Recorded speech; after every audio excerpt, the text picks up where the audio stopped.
All right, welcome folks to a Saturday night special event here on the Racers Elite Network. I am your host, John Ross, with my co-host, Russ Martin, and we get the pleasure of being able to bring to you a special Daytona event. Russ, how are you doing tonight? And we're at Daytona. What could go wrong? Right. Yeah, this is a fantastic event, and here on Racers Elite Network, we do have several of these events that happen throughout the year and throughout these seasons. And here we are tonight for 100 laps. And this event is, as you know, Russ, we're going to have a lot of these Daytona events throughout as we're leading up to the real Daytona that's coming up in February. But tonight, let's go over the particulars of the race. Yeah, like you said, tonight's it's not a points race; it's a money race. These guys are going to be battling out for a little bit of cash, paying out the top 3 drivers plus a random driver after the race is over, which will be determined by a wheel spin. They're going 100 laps. They got unlimited tire sets tonight, 75% fuel, and they've got 1 fast repair. So everybody knows that the big one's coming. It's just a matter of when and where. So if you're caught up in that, at least you got that 1 fast repair.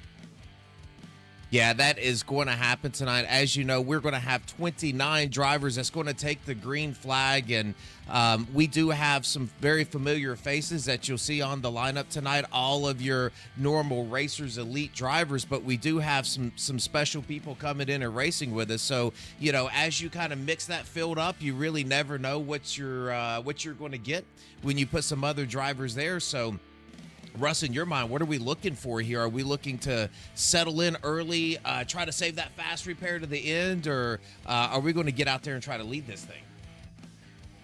I think it's all going to depend on where you start. I feel like you're up front. You might want to try to get up front and stay up there as long as possible to avoid any possible calamities going on in the middle to the back of the field. And if you're starting midfield or worse, you might want to think about settling in, maybe fall to the back, ride it out, and hope to avoid the big one when it comes.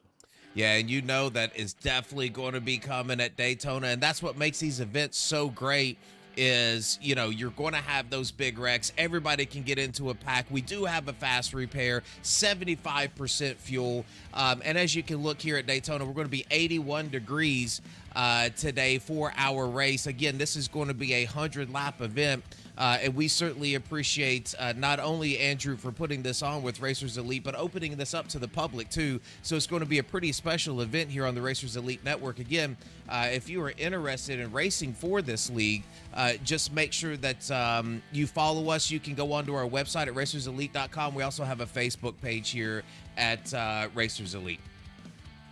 All right, so Russ, as we run down, looks like we've got just a little under 2 minutes left in qualifying here, as it looks like Alex Gates is going to take your pole, or he is currently sitting on the pole. As we see, Alex Teft is actually qualifying. So let me see if I can go to on our tower. Let's see if we can get our times in, because I want everybody to take a look at this, Russ. The top 5 drivers, all with the exact same lap times. It come within a hair. We went to the hundreds and even the thousands to be able to pick up our driver that's going to lead us to the green flag, and that looks like it will be Alex J. Gates is going to take the pole position for us.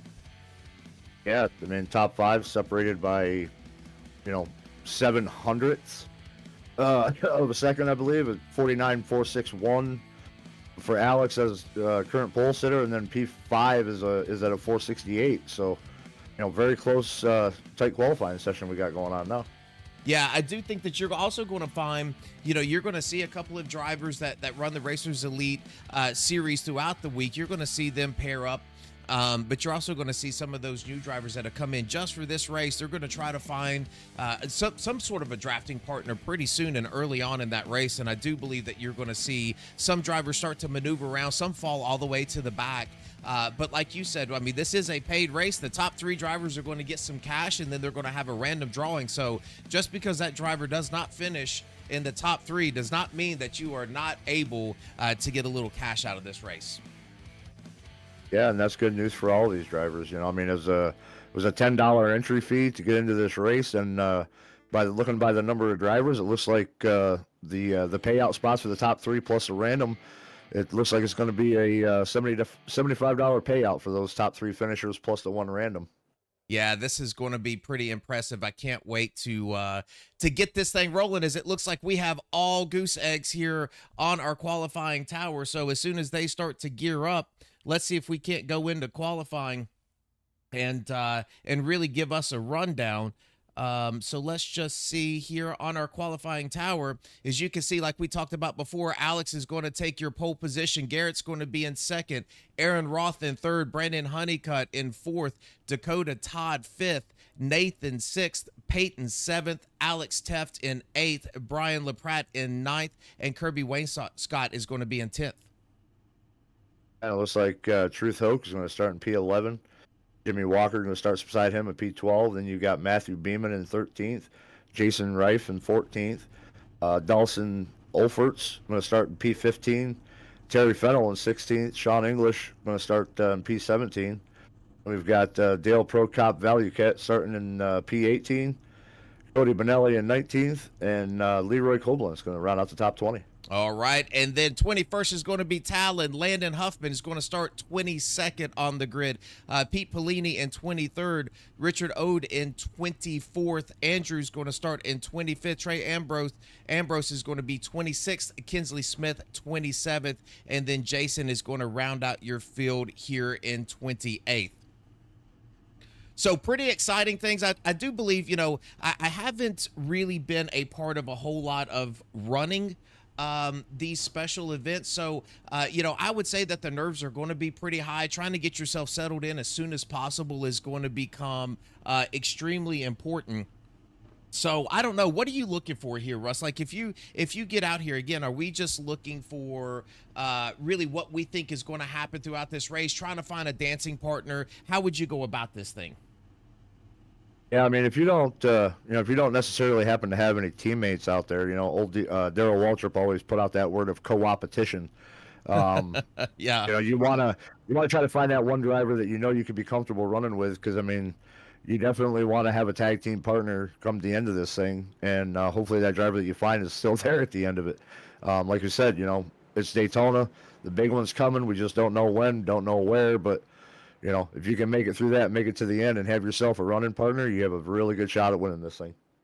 I definitely agree with you there, and I do think that the other part of this is going to be certainly being able to not only find a partner to be out on track with, but it's also going to be able to find that partner going down pit road, right? So if we do have some green flag pit stops, you're going to see a lot of shuffling and moving from the top line down to the bottom line. Try to find that partner that you can get in there and pit with, because that's going to be paramount. You do not want to go in the pit by yourself and come out by yourself. If you do that, that is going to spell disaster for you tonight. Yeah, losing the draft is not something you want to do. You want to make sure that you come in with a group of cars and leave with a group of cars, because if you lose that draft, you're going to get lapped quicker than you think. I completely agree. And again, just as we run this back down, folks, for everybody that's watching, we certainly appreciate that. If you're on YouTube or you are on Twitch, we certainly appreciate you tuning in. If you're on YouTube, please give us a subscribe and like. We would certainly appreciate that. And here we go, Russ. I mean, I don't know about you, but I'm a little excited for this one. We get to see a lot of new drivers, a lot of new faces here, a lot of strategies coming in. 100 laps, that's normally a little bit longer than what you normally run in some of these series. So this one's got me on the edge of my seat. I am ready to see some plate racing. Anytime you come to Daytona, it's always an exciting time. Even though this isn't the 24 hours like what's going on right now in real life, it's Daytona, it's oval, it's next gens, it's NASCAR, baby. This is going to get exciting. You got money on the line, got guys hungry, for a win. We're going to see some action tonight, buddy. Yeah, I tell you, anytime you've got money on the line, it brings the seriousness to it. And here we go, folks. Racers Elite Network, and we are green, green, green as we go through the start-finish line. Really nice job by Garrett there on the outside. Looks like somebody might have missed a shift back there, a little bit of stack up back in the field there. Big stack up happening there at the back of the field. That might have been Jimmy backing the field up just a little bit. Looks like they're at the end of this pack. It looks like we've already got some drivers just deciding to fall back a little bit. Alex is going to get back out in front. And one of those things you got to watch for, especially on these plate tracks, Russ, is sometimes you don't want to be that driver out front because you're the one that's cutting that air. You're the one that's burning a lot of that fuel. So you certainly have to be careful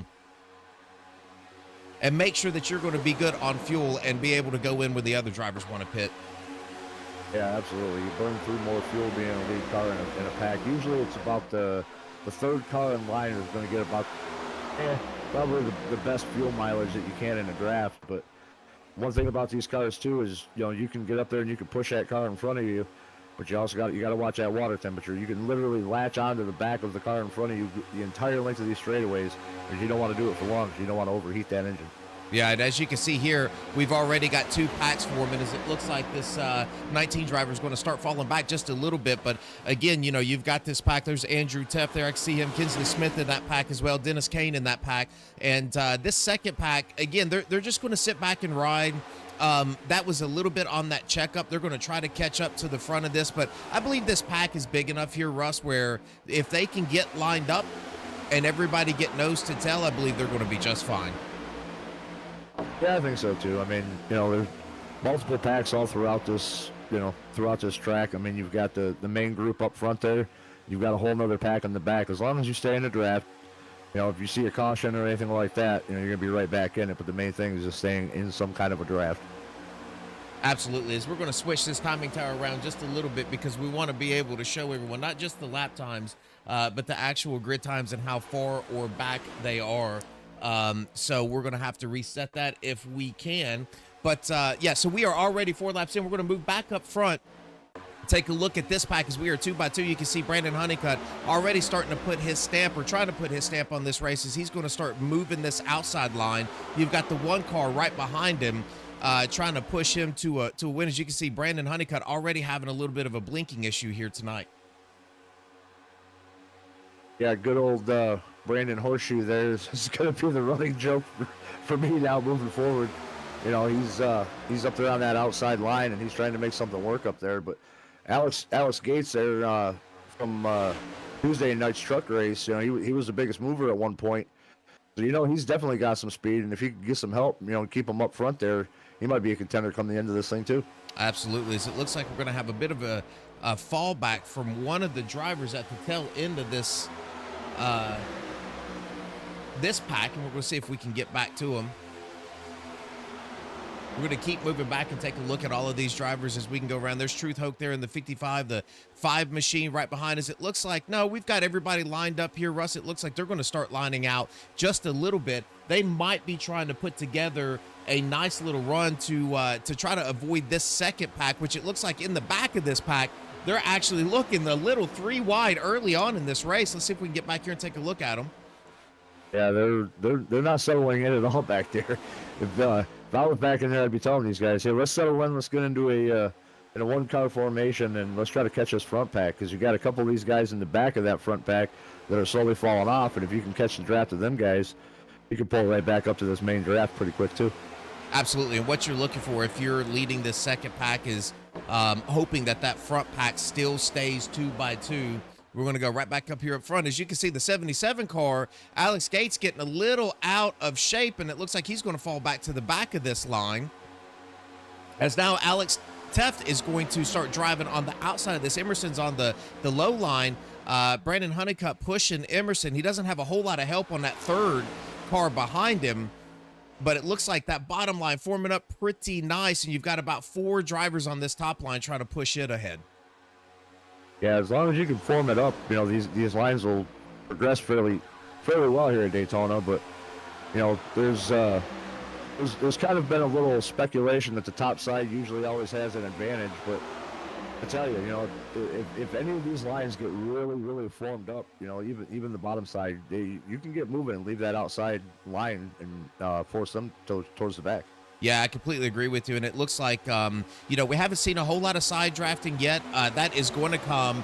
You know, certainly we are early on with 7 laps already in the books at this race, but you're going to start to see a little side draft. As I will tell you, it looks like Honeycutt is really pushing Nathan Emerson. I'm not sure if they're trying to break away from this top pack or not, but he is doing a heck of a job, Honeycutt, in pushing Nathan up. Yeah, he's got that bumper locked, and he's got that pedal to the floor, and he is not letting go right now. They're pulling away from the rest of this pack here, but they get separated. This pack's going to run them down quick.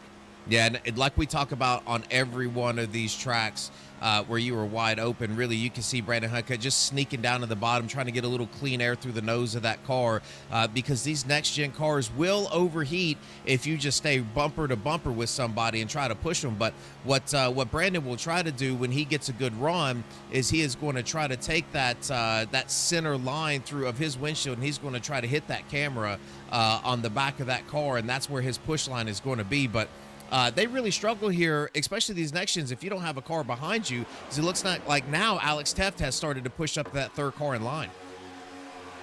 Yeah, and like I said, they were together, bumper to bumper there for a good while, but this pack has caught them back up again. I'm surprised that Teft there, he didn't try to make a shot to the outside and try to take some other guys with him to get to the front of this field. Yeah, again, this might be fuel-saving mode that they are in right now, just making sure they can make it to the end as we're going to continue to filter through this pack and take a look at Kirby Wainscott. He's there in that 10 car. He's made a pretty good move. He is up 6 positions already on the night. Aaron Roth is going to be right behind him in that 57 car. He is up, well, actually, he is down 2 position, Aaron is, right now running the 5th position. Jimmy Walker up 6 spots, and he is in the 34 machine. I believe he is in that KFC 34 machine on the outside line there. We've got Leroy in the 42. Leroy, one of your drivers on Thursday nights in the next gen. You can see him right behind that 34 car trying to push him forward. 57 of Briar LaPratt. In 8th position, Garrett Pick in 9th. As now it looks like, Russ, that outer line really starting to form up. You've got 5 drivers here and maybe a 6th, as it looks like that the back car on this pack is going to join that line. No, he's going to dip down to the bottom, but all you really need is about 5 good cars lined up and really pushing hard. You can move a line. Oh, absolutely. And that the one that's in the back, he's trying to be decisive as to where he's going. He wants to make sure that he goes with whatever lane is moving. But it's like you said, you get 5 or 6 cars that are linked up really well together, and you can move an entire line. And it looks like that outside line is starting to make a little bit of headway towards the front of this pack too. Yeah, you really do. And you see that 77 car of Alex Gage. We saw him down below that yellow line, sliding back to the back of this pack a little bit earlier. He is now on that outside line, assisting that line, which it does look like it's a little stalled out here, Russ. That line might not be coming in just yet, or this bottom line with multiple cars just pushing a little bit harder. I'm going to tell you something, John. I'm watching this second pack, and they are all single file, and if these guys keep side by side in the front pack, this second pack may be catching this front pack before we know it. Well, we're going to keep an eye on them right now as they stand. You can see on the battle box on the bottom right-hand corner, everybody that's watching, you can see we are on Richard right now. He is about 2.4, 2.3 seconds behind that lead pack. So we'll just keep an eye on that and see how this happens on the battle box. It does look like, Russ, that they are catching them. They knocked about a 10th off just in that turn alone. So it does look like with them, it looks like he's going to get just a little upset, Richard, by being pushed by this Ford machine of Trey Ambrose, giving him a really good shove trying to catch that front pack. Yeah, the one thing with these cars is if you take a shot like that and it's not completely square, you can get these cars very, very loose and make them kind of sketchy. Yeah, Julia out there in the chat, win that moolah, baby. That's for Alex Tefton at number 43 machine. He is looking, Julia, he's looking very, very good tonight, very racy. So he is definitely strapped in and he is ready to race. Alex currently running in P3 right now, right behind Brandon Honeycutt. Yeah, doing a fantastic job. This 41 car, Talon, doing a nice job as the 3rd car in line. And I just want to go on board with everyone can see really what it takes to be that 3rd car. What you want to do is you want to get as close to that rear bumper as you can for this driver in front of you. But being 3rd in line, the last thing you want to do is push. If you push that 4 car, that's going to get him sideways, which then is going to have an ugly push on the car in front of him. And then that's when melee happens. You can see just how much these cars move around. Bobby Cameron in the chat. Let's go, LaPratt 101. Yeah, we appreciate that. Thank you for tuning in and listening to Russ and I here on Saturday night, man. I'll tell you, this is one of my favorite things to do is watch racing on a Saturday night, Russ, and we have a fantastic seat. Oh, absolutely. Absolutely. It's been a lot of fun watching these guys on Tuesday nights. Now we get a special second night where it's all money on the line and there's no points. It's going to get nasty. I mean, anytime you've got some money on the line here and you don't have points, you don't have to worry about that. It's one, survival to the end just to give yourself a chance, and then when you have a chance, it's go time. So let's continue to go through the field here. As you can see, this 98 car of Andrew Teft. Again, this is in that second pack. And I'm going to see if I can get back up to Richard. I want to see. So now that second pack, not really losing a whole lot. It looks like they've lost about 2/10 to that front pack. So they're holding pretty strong. I believe they're just in a good position right here. They don't want to get any further behind Russ, but I do believe that they're okay right now. Yeah, I think so. I think they'll be just fine. As long as they keep doing what they're doing, they'll be fine. Let's go back up to this front pack. Take a look as they still have Nathan leading this race and Honeycutt sitting second. You've got Alex in third. You got Kirby sitting there in fourth. It looks like they're still trying to push this outside line. Still the same 5 drivers trying to get this outside line to start working. And I do believe a little bit later on in this race, you're going to see that outside line as being a viable line. As a matter of fact, you know, a lot of the times these leaders will sneak up to really where that white dotted line is, and they can kind of control the entire race that way because that line is just so fast around this track. Yeah, and you know, you're talking about later on in this race. Later on in this race, I wouldn't be surprised if we start seeing some 3-wide racing. Right now, these guys are playing nice and they're being cool, calm, and collective, but you come down to the end of this thing, we may see 3-wide, we may see 4-wide, or hell, even 5-wide. Yeah, the fireworks are coming for sure.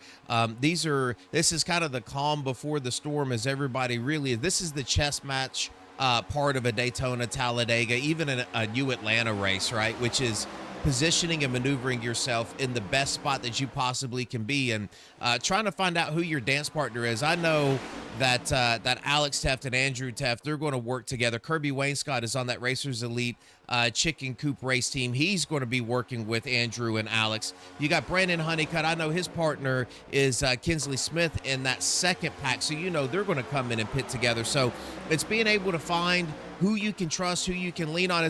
We've got the one coming out of the pits, coming up into the race line. And it looks was a scary moment. Safe and secure now. Let's see if we can't get ourselves back there and see who that is that has already had to get themselves out of the pits. And it looks like they're going to be kicked all the way to the back. That is Jason. And I do not see where Jason had to come in. I do not see an incident.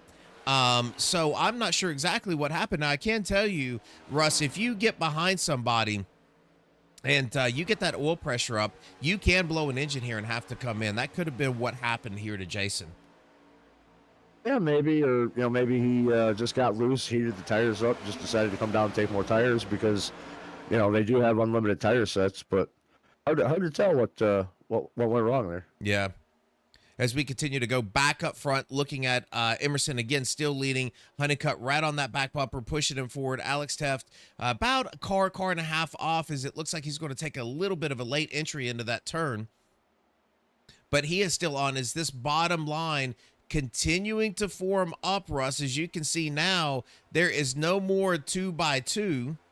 And we're going to go right back here to Richard because it does look like he might be able to catch this car that has fallen back just a little bit. Yeah, I'm wondering if the drivers in that front pack saw the second pack coming and says, "Hey, we need to get single file to keep this gap between us." Yeah, 51 car is going to duck out of line, and I believe he's going to take a back line. Talon saw there was some pretty rough pushing going on here, so he is going to fall back and get out of the way. As now that closing speed just so great when you're in a pack. That 34 car just really nowhere to go but just to wait on this pack to go by him. Yeah, I mean, you know, worst case, you just gotta fall into place somewhere in this pack and work your way back up there again. As you can see now, that front pack again up to 2.5, as it looks like they are really got themselves lined out now, and they have come together to really push forward. And you certainly don't want to be this far behind. You can make up a couple of seconds, but again, all of this is going to go away once we start the pit stops and we see some people just start to disperse and team up. We're going to see about 3 or 4 packs emerge here. Yeah, it looks like this front pack is kind of starting to break up just a little bit. I kind of see a couple of 4 and 5 car little groups with a little gap in between. So it's going to be interesting to see if they all stay together, or if one of these packs at the end happens to fall back, because it looks like this front pack is staying a lot more in line, whereas that second pack may have fallen off a little bit because there were a couple cars that were kind of sliding around just a little bit, weren't really keeping a nice tight line. Yeah, and it's difficult in these racetracks. It's difficult to make sure, as the person that's pushing that second car in line, to hit that driver exactly where they need to be hit, not to get them out of shape. And then when you're there, you want to keep pushing them down the straightaway. It's worth 3 to 4 tenths on every straightaway. So if you get that driver just a little out of shape, you don't really want to back off, because you need that 3 to 4 tenths. But sometimes it's necessary. As we're going to take a look, as if we were standing on top of some sort of timing tower, it looks like, Russ, as we watch these cars go around. It looks like we're up here on the spotter stand. Yeah. And we're taking a look as a spectator. Stephen Hines in the chat saying, let's go 2. Yeah, it looks like just kind of sitting back there, Steve, in that second pack, just relaxing. We're only 23 laps in, so everybody just kind of taking it easy right now, trying to fill their way out of this race.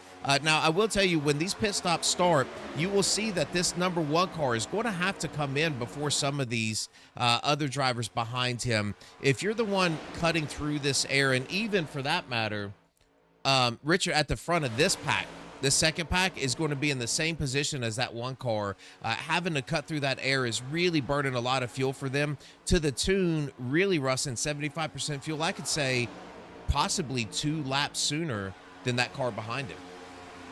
Yeah, absolutely. I mean, being that lead car, it really chews at your fuel being that lead car. Whereas, like we said before, the second and third place guys, they may be able to go an extra lap or 2, but it'll be interesting to see really what the play out is here. As you can see, that 78 and that 4 machine just really having a difficult time just trying to get lined up with each other, as it does look like that the 4 of Trey Ambrose, and you're going to see him on your timing tower as probably the number 22. So we've got a little bit of a number mix up here, but you can see he just kind of gets a little wide there. Is not really catching the bumper exactly where he wants to be. As you can see now, this second pack is on the battle box down at your bottom right-hand corner. You see Richard is about 3.7 seconds behind that last car in that lead pack. So we'll keep an eye on this. Again, everything's going to shuffle out just a little bit as we go through the pit stops, which will be coming up here fairly soon. But right now you have 2 very distinct packs here on this Saturday night. Yes, sir. It's going to be interesting too, because you've got you're right now you're strategizing for a green flag pit stop, but you can also never count out the possibility of a flag that we dare not say its color. Yeah, we know that that's going to come at some point. Now, when you're ready to go and you have to communicate, when you start to see these cars tear off of that banking and get down into that pit road entry, you're going to see them fan out. And Russ, I think that's where you're going to see some of that 4 and 5 wide as they fan out to try not to run over everybody. And then they're going to just funnel into a pit road that's about 1 to 2 cars wide. So that's going to be a lot of fun to watch, as well as you can easily spin out as you're on that flat part of that track, or overcook it on entry. So a lot of things can happen here. Coordination is going to be the key. Absolutely. I mean, I've seen plenty of times where, races have gone, clean and green for a long run, and then green flag pit stops come into play and melee ensues trying to come down to pit road. and it will happen. It has happened in the past. It's going to happen again. And but I will tell you, I think especially at tracks like here and Talladega, you always want to stay. You always want to stay in the fight. I have seen drivers make a mistake on pit road entry, be a lap, maybe even 2 laps down, and able to take some wave rounds and come back. And anytime you have pack racing like this, you always have a shot. Oh, absolutely. You never say never till that checkered flag flies, because, you're 2, 3 laps down, and it comes down to, say, the last half of this race, and there gets to be a string of 3, 4, 5 cautions in a row, because as we know, cautions breed cautions. You could very easily get all those laps back and put yourself right back in contention for a win. Yeah, it would not be the first time that has ever happened. One of those things that they always tell you in these races, you never want to park a running car. And I believe, especially when you got a little bit of cash on the line, that is good advice to take. Absolutely.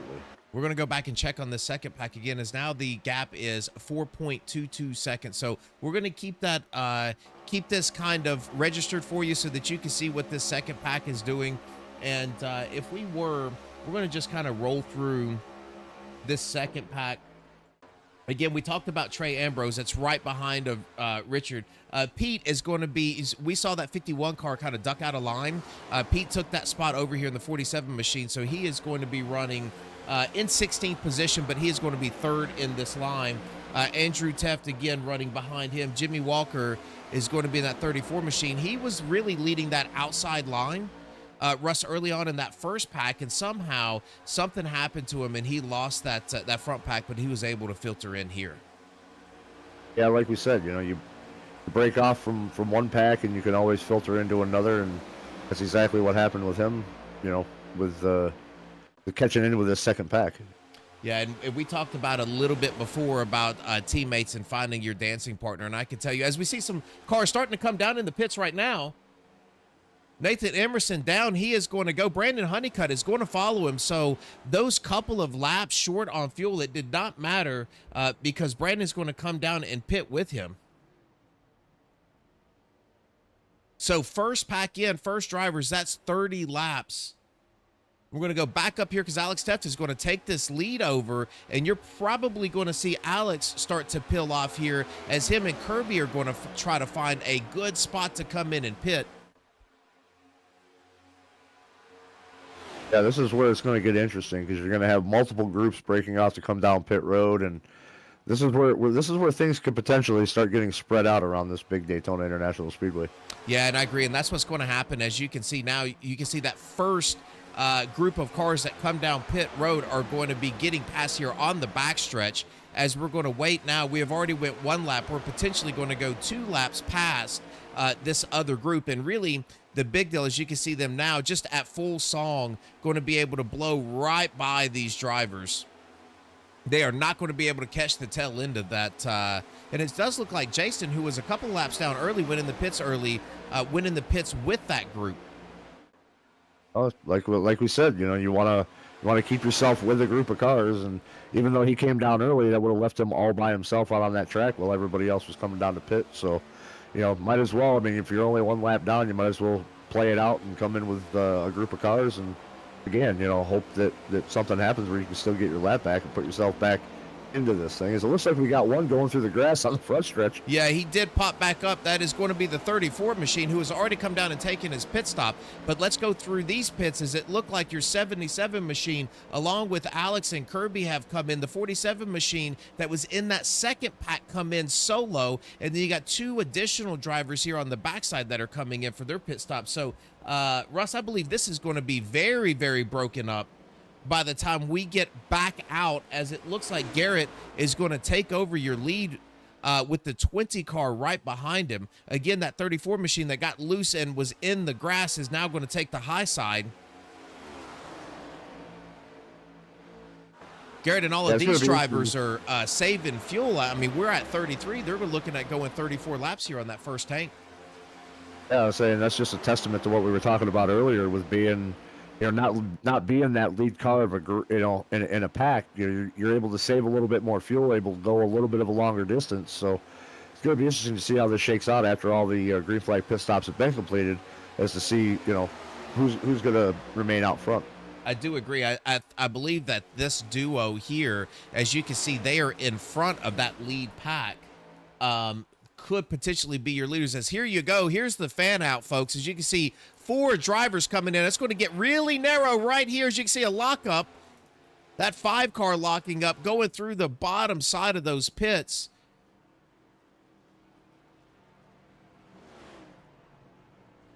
It just gets chaotic, and sometimes you just go in where you can.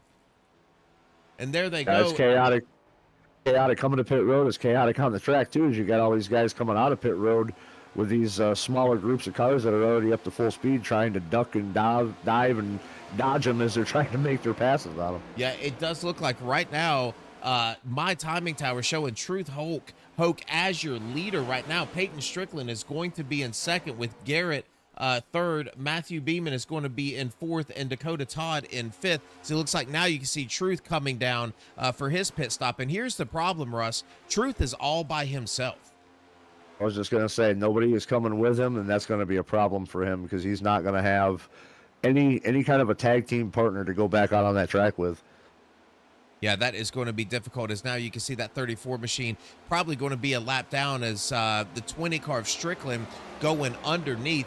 Right now, as it's going to play out, it does look like this duo is going to be your lead duo right now. Now, I do think that this other pack is going to be able to run them down pretty quickly. They are fully up to speed. Right now, Peyton and Garrett, they're going to be able to get up to speed, Russ, but 2 cars are just not going to beat 5 in that pack. Now, if these guys get together, 5, if they pick up another car, make it 6. I mean, there's a 2-car tandem up in front. There's one behind. There's a 3-car behind them. They're going to be coming like a freight train, and there's nothing that those 2 drivers are going to be able to do. No, it does look like the 34 is going to be able to tack onto the back end of the 44. But like you said, there is a 2-car tandem. If they slow down just a little bit, but you can't, because if you look on that timing tower, they're on the left. Alex Teft and this whole group, see if we can get back to there. They're coming, and they're coming in a hurry. So if you look at this, you've got 6 cars lined up. They're going to blow right by Truth, and they are right now about 3 seconds back, but you're going to start to see this shrink dramatically. Yeah, absolutely. I mean, once they start really forming up, the best case scenario for these 2 cars out in front right now are going to be to tack onto the back of this and try to stick with this pack. Yeah, in chat, Leroy Koblenz saying he thought he missed his pit and then he sped. So there is one casualty of pit road under green. I hate to hear that, Leroy, but we were just talking about that. You get yourself out there and you keep fighting because you never know what's going to happen. So it does look like they picked up about 3/10 that last lap. Let's go back up and take a look at Peyton. Now, there is a 3-car tandem. Garrett is going to be pushing pretty hard on the back end of this 20. I just don't believe it's going to be enough. As you can see now, they've already cut another 10th, 2/10 now off of that. As we're going to start to see them, you can see that line just start to come into the picture. And it looks like, Russ, they're going to pick up 2 more cars. Yeah, they're going to pick up, looks like either 2 or 3 more in the front, and there's 3 more coming in the back. So this is going to quickly turn into about a 10 or 11 car tandem here. Yeah. And once they all get linked up, those 2 cars are sitting ducks. Yes, they are. And then the decision is going to be on this 17 car is going to be, what do I do here? Am I going to just blow by them, or I'm just going to stay behind them? So now they will be able to tag on to the back end of this group of cars. But you can almost see them here. See it? They're at 2 seconds now, 1.9. So you can just see the speed difference in an entire pack versus just 2 or 3 cars. Yeah, when it comes down to making that decision of, do I just tack on or do I go around? A lot of that's going to be decided by that driver behind you too, because if that guy's right on your bumper, you can't really lift or let out to keep behind. So if you've got that momentum coming and that closing rate is really quick, you have no choice but to go out and around them, because other than that, you're going to get turned. That's a good point. As we watch them continue to run, I'm going to jump back to the second pack. Again, this pack is now about 6 seconds behind that front pack. So I think they went in, Russ, about 3.5 seconds, now at 6. So they did lose a little bit in the pits, but this is a pretty big pack. You're looking at about 11 cars, 10 cars, it looks like, that's going to be together. If they can get single file in the back of this pack, you can see Richard really pushing even through the turns. And really, that's kind of a desperation push there if you're on the back end of a car through the turn. But they are trying to pick that up as they continue to lose time, now at 6.2 seconds behind that front pack. Yeah, these guys are going to have to really get themselves in a nice solid line if they want to have any chance of catching, but they're kind of dancing around right now. Yeah, you can see 4 cars together here. That 34 just a little off the back end of the 51. 51 just a little off of the 20, but the 20 is sharing the same bumper space as the 44 right now, trying to keep that lead as it's about 2.39 seconds. There's a whole, now they might be able to pick up this 5th car, and if they can pick up that 5th car, they might have something here in a line here out front. Yeah, I mean, if they could pick up that 5th car, I mean, they might be able to at least maintain a little easier than what they would as either 2 or 3 car.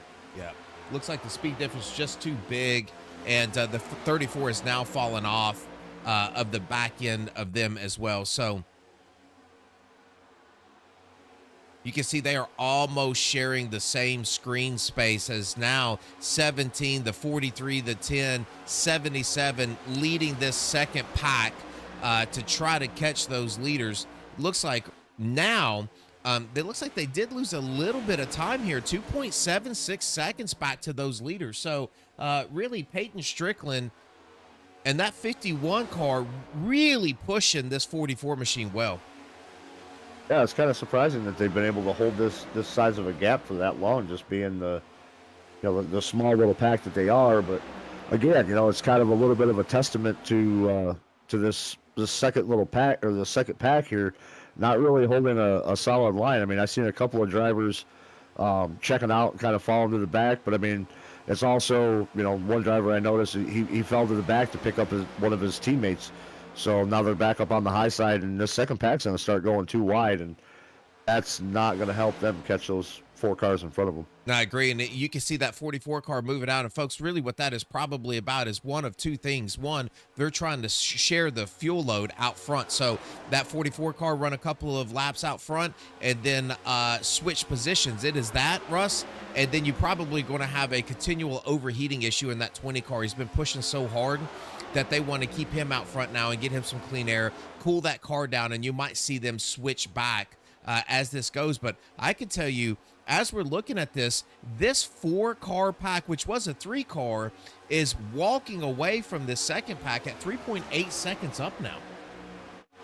Yeah, they're pulling away because the second pack has decided that they want to race each other, and that's the testament to staying in a single file line like that. I mean, these guys up front are, like you had said, they're swapping leaders right now. But if you remember correctly, a few years ago, when tandem drafting was a big thing in NASCAR, you would see that all the time. You'd have one guy out in front for 5 or 6 laps, and then they'd swap with the car behind him, and they would push him for 5 or 6 laps to get that fresh air into that radiator to cool that engine down.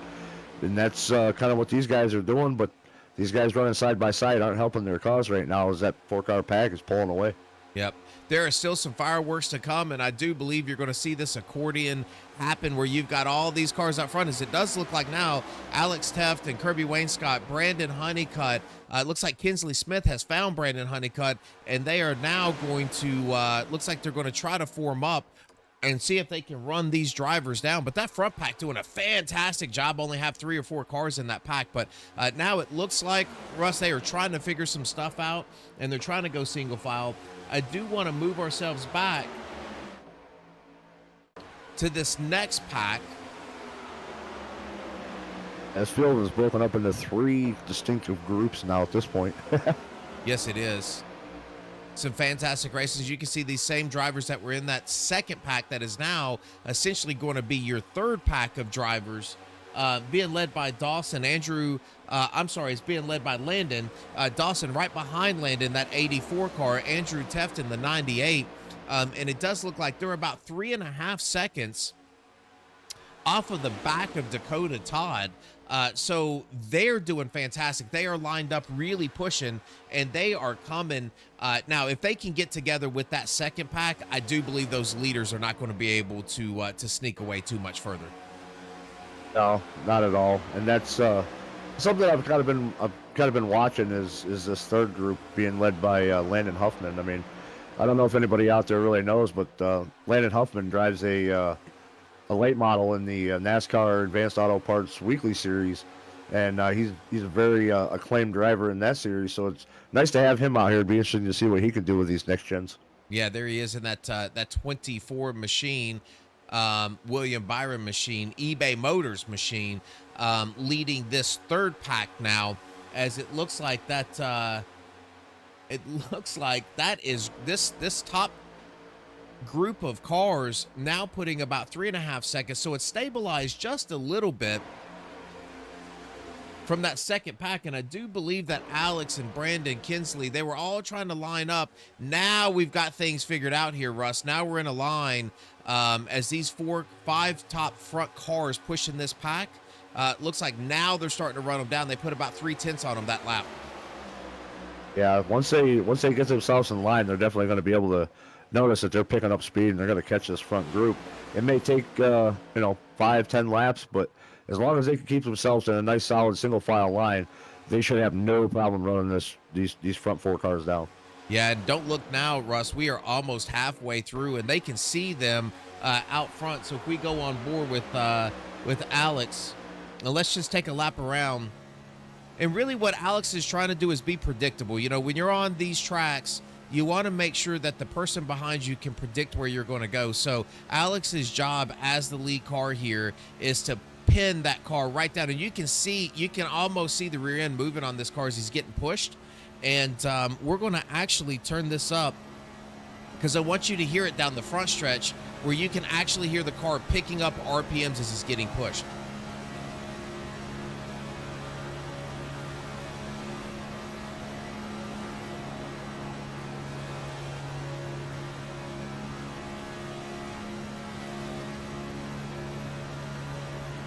You can see now right out of his front windshield is that front pack of cars. It's now 2.5 seconds. Once they have gotten themselves in line, it looks like they are starting to run these drivers down now to the leader.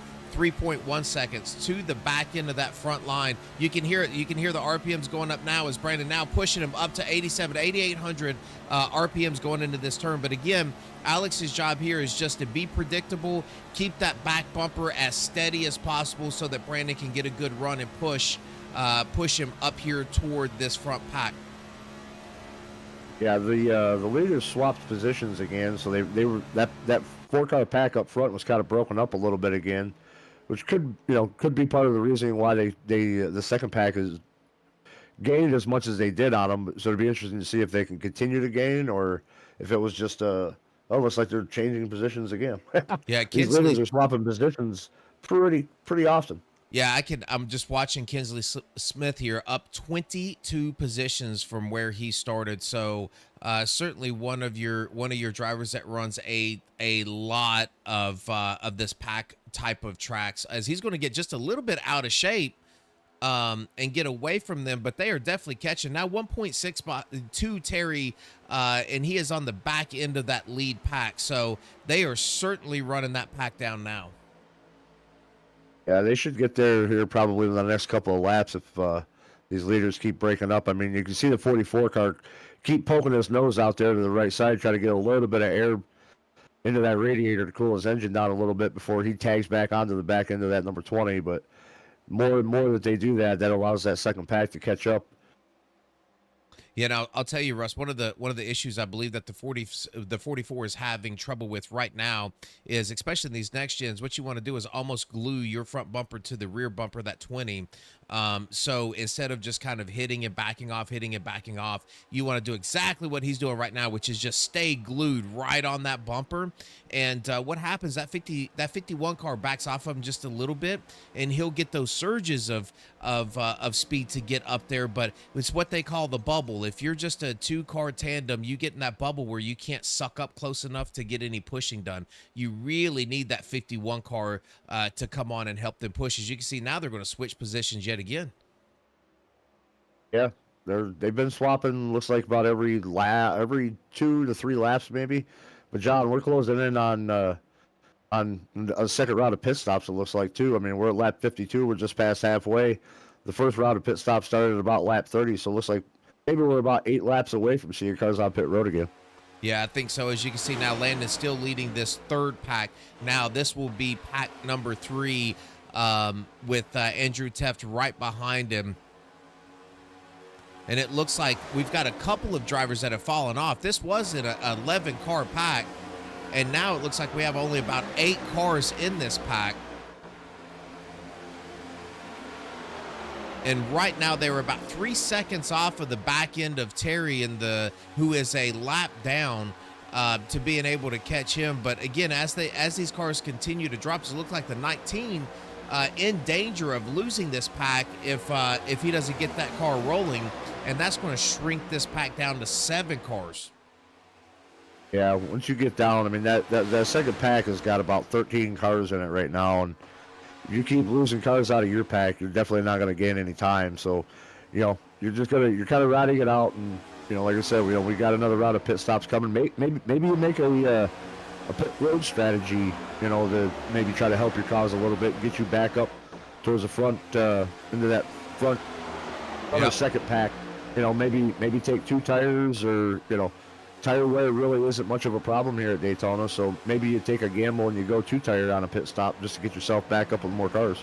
Yeah, absolutely. I do believe that they were probably hoping that 00 car was going to be able to stick onto the back end, as it looks like the 19 caught back up to this pack and is able to tag on. Be nice to pick up another car in that 00. As you're right, we are coming down to pit stops again. And John, don't look now, but that second pack has caught those 3 cars out in front. And there you have it. They are right on the back end of this 51 machine, who is already a lap down. So they have a head full of steam. And you can see this team, Alex Teft, Brandon Honeycutt, Kinsley Smith, the 1 machine on the outside is going to blow by your leaders right now. That 20 and 44 car just not able to do anything.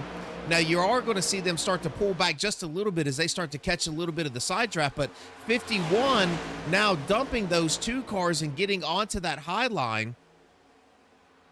Switch your positions. Alex Teft back out front. Brandon Honeycutt pushing him. Kinsley Smith right behind. Co-opetition. We're talking about that 51 bailing out. It's co-opetition. You go and the line's moving, and he said, hey, this outside's moving. I got to go there. Sorry, guys. He's got to. You got to race inside of a race. As you can see, that 34 KFC machine back there behind the 77. That car is a lap down as well. So the 51 has his own interest at heart. If there's a caution coming out, he wants to be that lucky dog. So there is a race inside of a race right now as Alex Teft back out to the front. And I will tell you, these drivers hooked up, Russ, and once they hooked up, they caught that front pack pretty quick. If I'm that 20 car and I'm that 44 machine, I'm wanting to stay towed into these front pack because they will run off and leave you.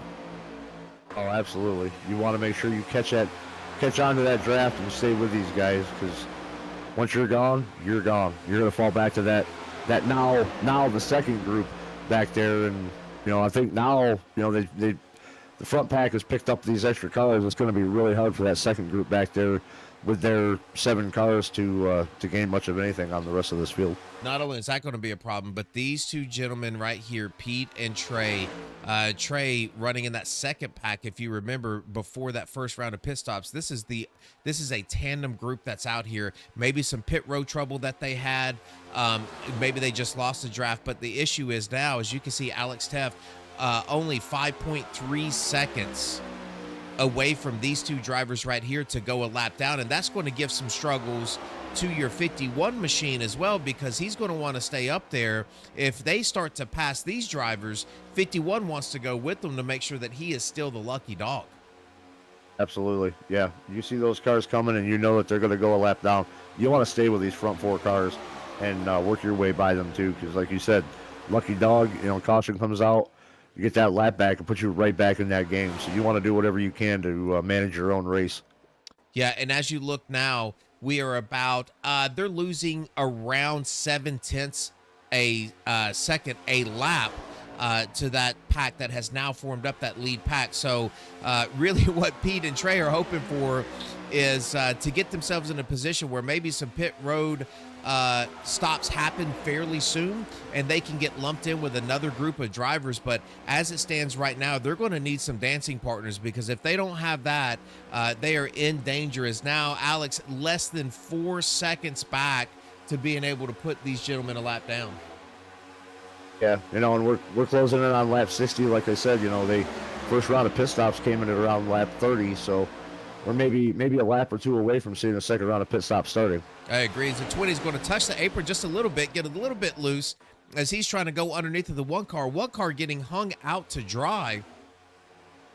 He does not have any partners, and I believe the last thing this lead pack wants is to do a little side-by-side racing. I think that they enjoy the fact that they are now 6.5 seconds, but I will tell you, I am extremely impressed with what Landon and Andrew and these guys in this second pack, now the second pack, have been able to do here, Russ, because they were about 7.5 seconds when we started talking about them. Now about 6.5 seconds back. So this pack of only 7 cars really been holding their own.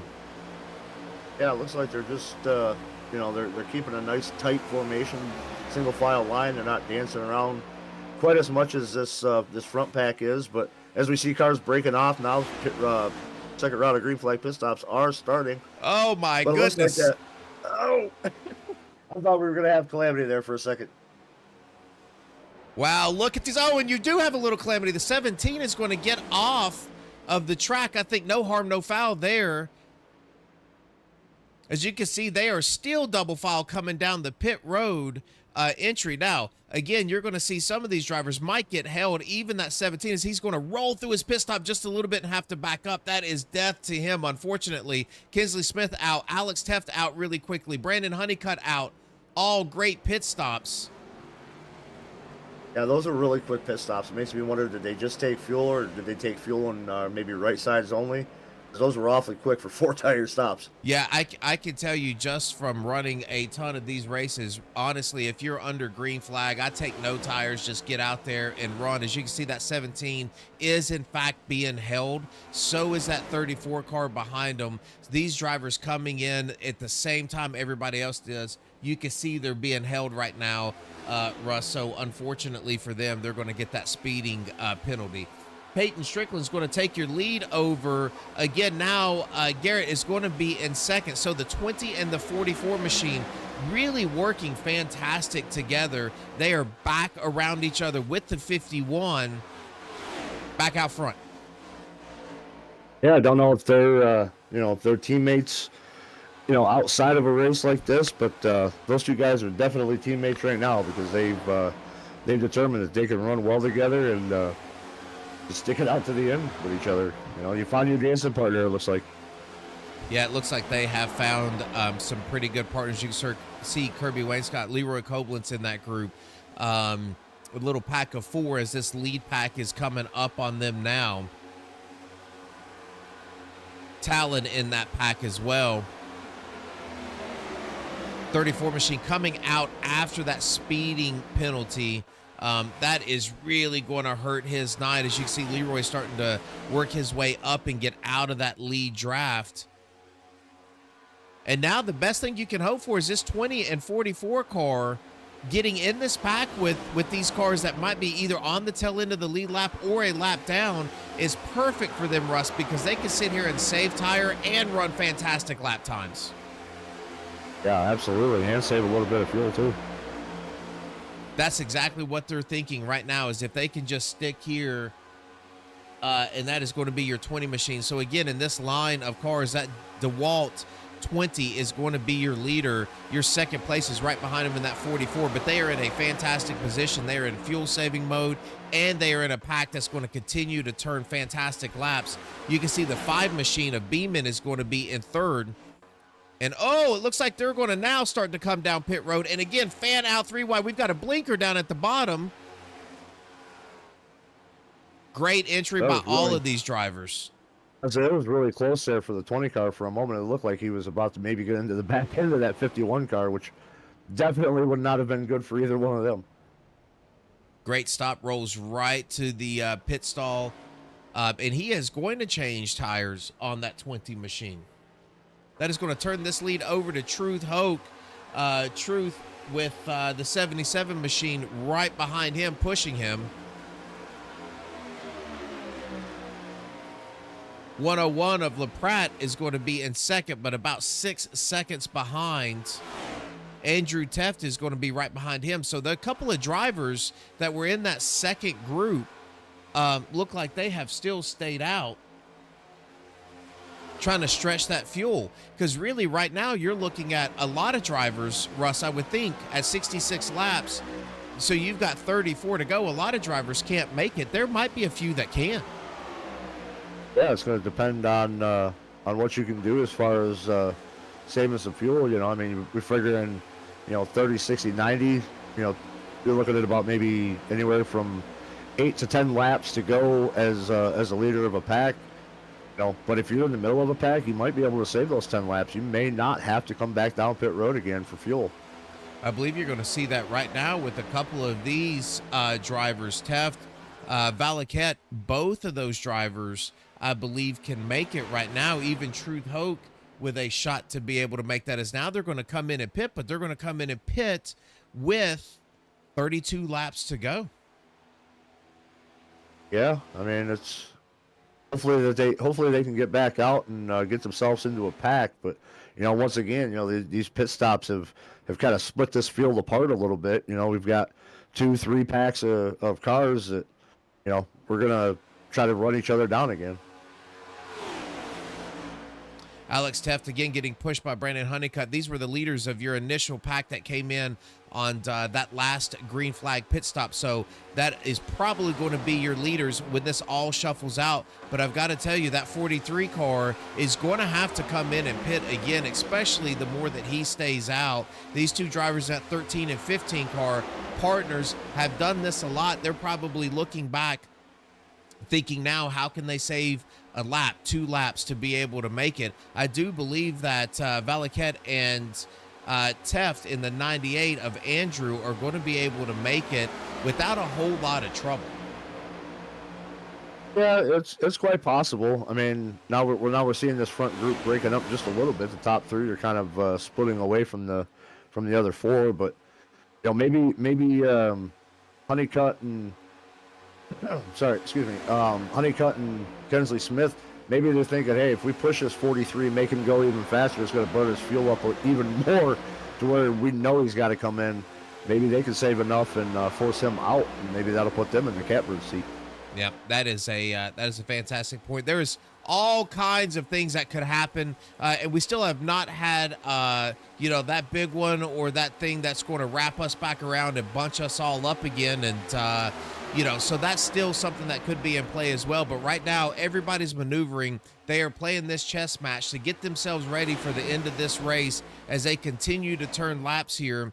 And as we look with 32 laps to go, again, as we run this down, Alex Teft is now taking your lead back over. He is going to be first. Honeycutt right behind him in second. Smith in third. Beeman's going to be in fourth. Strickland in fifth.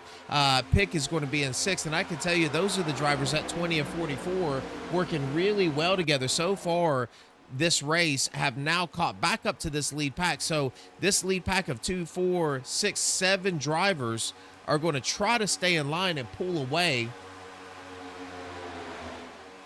from this pack right here.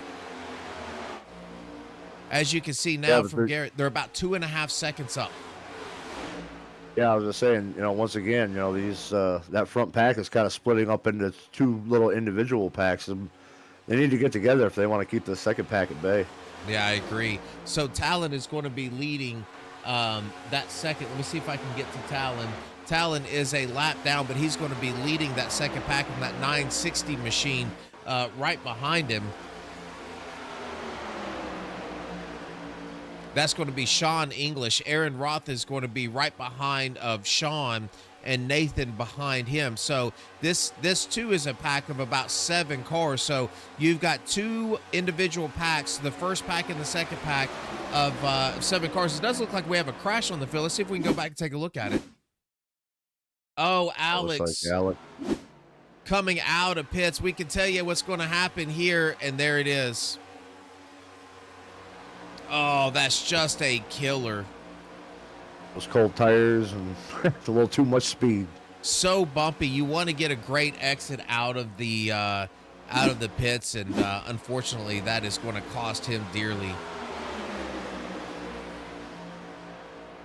I would like to say that I haven't done that myself, but I may or may not have done that a time or two myself. It does happen to everybody out here in iRacing. That pit road exit, not only here but at Charlotte, there's a lot of pit road exits that claim a lot of victims, and that one unfortunately getting Alex in that 77 car. Had such a good strong run earlier on in this race. Now again, you know, you keep fighting. That's not going to cost him a whole lot if he can filter into some other drivers in another pack. But certainly takes him out of contention if this thing goes green the whole time. And Russ, we're coming really close to about 25 to go here. Yeah, these guys are moving it right along. It's been clean and green since the drop of the green flag, and I don't know if it's going to finish that way. I mean, you know, like we said at the beginning, there's money on the line, and people may start getting a little bit impatient with about 10 to go, but we'll see how they hold their temperaments. Well, the top 3 are guaranteed money. I'll tell you, if that 5 of Beeman does not get on the horse, these 3 drivers right here will run off and leave him as they are hooked up. Brandon Honeycutt really on the back end of Alex Teff. One thing I've been noticing about these three cars is, you know, Alex, Brandon, and Kensley, you know, they keep pulling away from the other 4 cars, and then they fall back, and then they break out again, and then they fall back again. It's just, you know, they just keep pulling out, but they don't have that momentum to keep them out in front of those 4 other cars. Yeah, you could just see, I mean, it might look like this is a calm race when you look at it from a different angle, but if you're back here inside of the cockpit with these drivers, you can see just how chaotic and hard it is to stay glued to that bumper. Alex doing a fantastic job, really gluing himself to that yellow line, being very predictable like we talked about before. You don't see a ton of movement in that car. It's just going to be about Honeycutt really trying to gauge it. You can see him line that camera up with that bar in his windshield right before that turn, and we're going to take a ride with him here on the backstretch because you just want to see how much these drivers move inside of these cars and how much that steering wheel moves.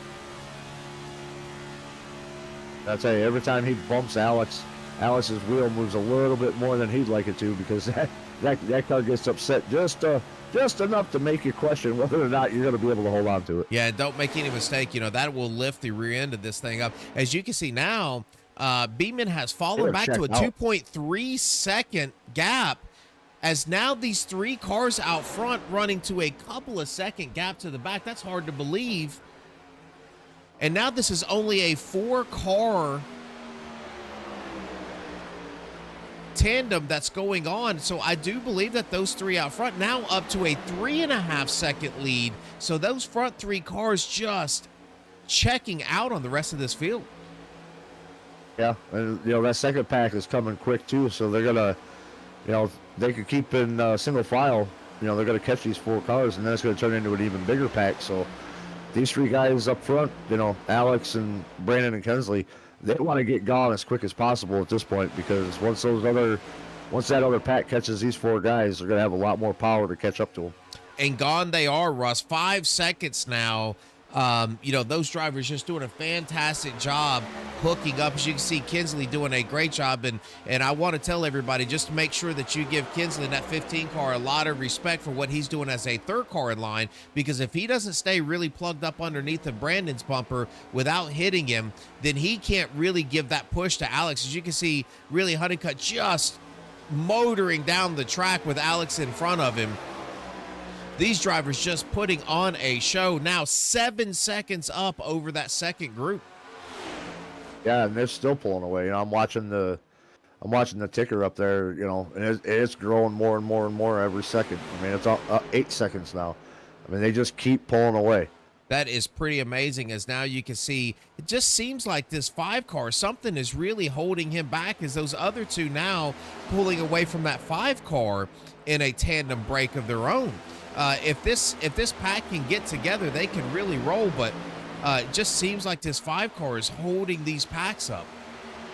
Yeah, I mean, they're losing, you know, seconds, you know, a second or more per like half a track. I mean, they're losing 2 to 3 seconds a lap right now at this rate, and it ain't gonna help them none if they keep going at this pace.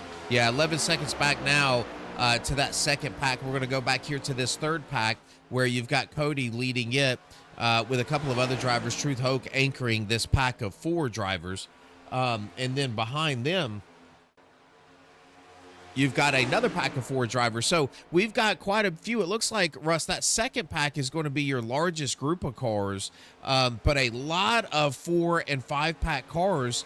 And the way that Teft, Honeycutt, and Kinsley are running that top pack, I don't see them being able to run them down unless you get 7 or 8 cars.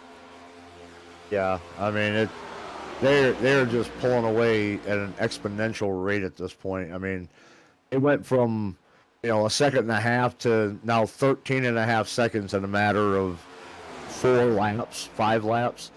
So if they can just keep each other in tow and in check, it's going to be hard for that second pack to catch them unless they gather up a bunch more cars.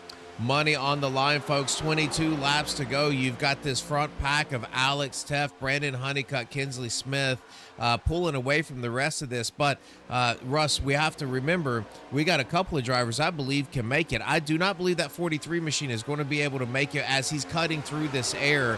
I don't believe, if I was a betting man, that 13 and 15 can make it either. I think they're going to be a lap to 2 laps short. But I do think that 98 car and let's see, what was the other car of the 9 machine? I do believe these 2 drivers right here can make it this entire way. Yeah, I mean, I'm looking at the relative stats right now, and I mean, for Alex, Teft, Brandon, Honeycutt, and Kinsley Smith to make it to the end, they're going to have to turn a 40-lap stint to make it to the end on fuel, which, you know, considering that's 10 laps more than what we've been seeing, I don't think saving 10 laps is a possibility right now. No, I agree with you. I think they're going to have to not come at the back rate down. that they're pulling away. Yeah, and not at the pace that they're putting out. Yeah, and they know that, and I do believe that that's why they're pushing so hard. But I will tell you, the race might come down to this group here. 34 machine is several laps down. We have not talked about the 10 car a whole lot. That's in front of him, but I do think that Andrew Teft and the 9 car can make it the distance, as it looked like they pit with about 32 laps to go. Yeah, I mean, extending it out a couple laps like that, I don't see, especially like in in Andrew's case. He's the 3rd car in line right now, so he's saving fuel by remaining right there. So, you know, yeah, it could come down to a fuel strategy thing where, you know, if some of these guys can't make it, you know, maybe Andrew's at the catbird seat, because always having to save 2 laps is fairly easy when you're running the 3rd car in a line. Yeah, this would be quite the treat if you can go on this Saturday night, a special event here at Daytona, 100 laps, flag to flag, as we now have 19 to go. And let's just reset this race for you. We have not had a caution yet, folks, and the top 3 drivers have now found their way 15 seconds ahead of that second group. We do believe that those drivers are going to have to come down pit road and take some fuel, as will the majority of the drivers on that second group. Do believe the two drivers you're looking at now, that 98 car, that 9 car right behind them, are two drivers that can make it the entire distance. So if this does not get a caution, you're going to look at these two drivers as the two to look out for. But we're going to pop back up here as this 3-car group has now put over 15 and a half seconds on Aaron Roth, and this group that now has Landon Huffman somehow snuck his way all the way up in the second group, is really pushing this driver ahead. And it's going to turn him. Oh, he got turned. 57 car, hold it down. No caution yet. No caution yet. He is going to slide up that track. Track. If he can keep it going, that will stay green. There is no caution to that. No caution. Wow. Great save. Great save by that driver. That 57 machine getting a little loose. Landon not letting off of that throttle. The 57 trying to come back down. Now turning the 57 through the grass, and it looks like we have Leroy with an accident, being pushed by the 41. Oh, and is going to get Leroy turned into the wall. Richard owed into that.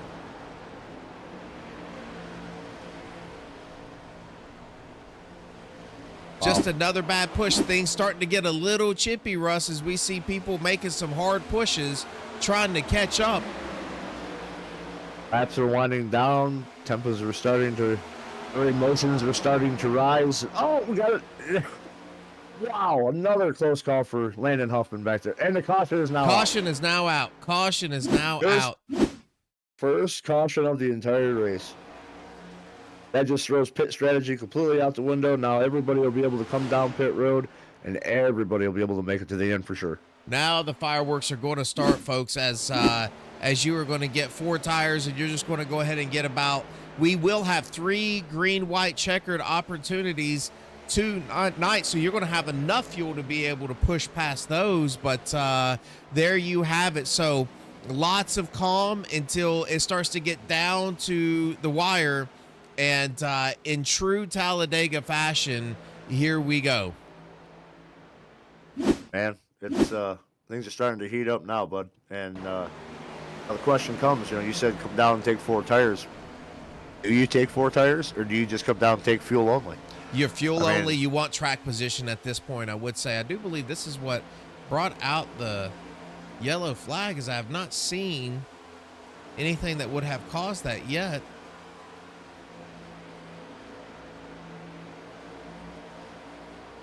Yeah, I'm not sure what caused that yellow flag. We do have live race control tonight, Russ. It certainly could have been what got that. As now we're going to take a look at pit lane. We'll watch these drivers come down. So Alex Teft bringing them down. Honeycutt, Kinsley Smith's going to have a pretty good gap here to Landon Huffman. It's going to be your 4th place machine with a little bit of right front damage. He might go ahead and take that fast repair. We're going to watch this race off of pit road. Yeah, depending on how much damage he had, I don't know if I would take that fast repair because, 15 to go, we're going to get the green flag with probably about 12 to go.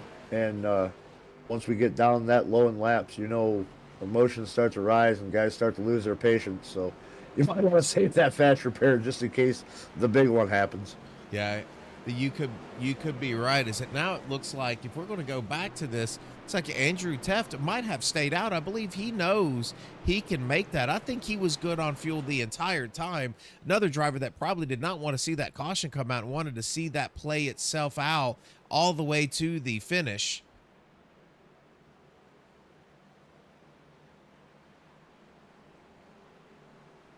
Kinsley Smith's going to come out 2nd position. Alex Teft in the 43 machine, he is going to be in 3rd. Looks like Truth Hoke is going to come out in 4th. Brandon Honeycutt in 5th. Emerson in 6th. English is going to be in 7th. Hines in 8th. Actually, Wayne Scott's going to be in 8th. Hines in 9th. And then Pick is going to be in 10th. Yeah, we got Matthew Beeman running P11. Looks like. Am I on the right? It does look like Cody Benelli's going to be in 11th. Damn. Beeman's going to be 12th. Okay, my lineup is not correct then right now, so I will not be going through because I don't want to give any false information. All right, so we're going to set this thing up. It looks like 15 laps to go. I do believe you're going to see the lights go out on this pace truck with 14 laps to go, which means they're going to take the green at 13. We're going to have a couple of drivers here out in front of the 77. The 47 are going to take the wave around. That is going to have your driver leading this race as Andrew Teft. And there you go. Lights are going to go out in this pace truck, Russ, as we're going to re-rack this field with 14 to go. And I can tell you what you were talking about with 3 lanes, passing through the center, hitting the apron. That is going to happen now as we will have 13 laps to go. Top 3 drivers with a payout. A random driver here in this field is going to get a payout as well. And you are going to see everybody back in action and going for the win. Yeah, the party's about to get loud and exciting because we're nearing the end of this thing, and man, guys are not going to be very patient like they have been this whole entire race. I mean, we went 85 lap or 83, 84 laps playing the green. Now things are about to get interesting. It is going to get ugly as you have your Racers Elite regulars here in Andrew Teft, Kinsley Smith, Alex Teft, Truth Hoke, Brandon Honeycutt.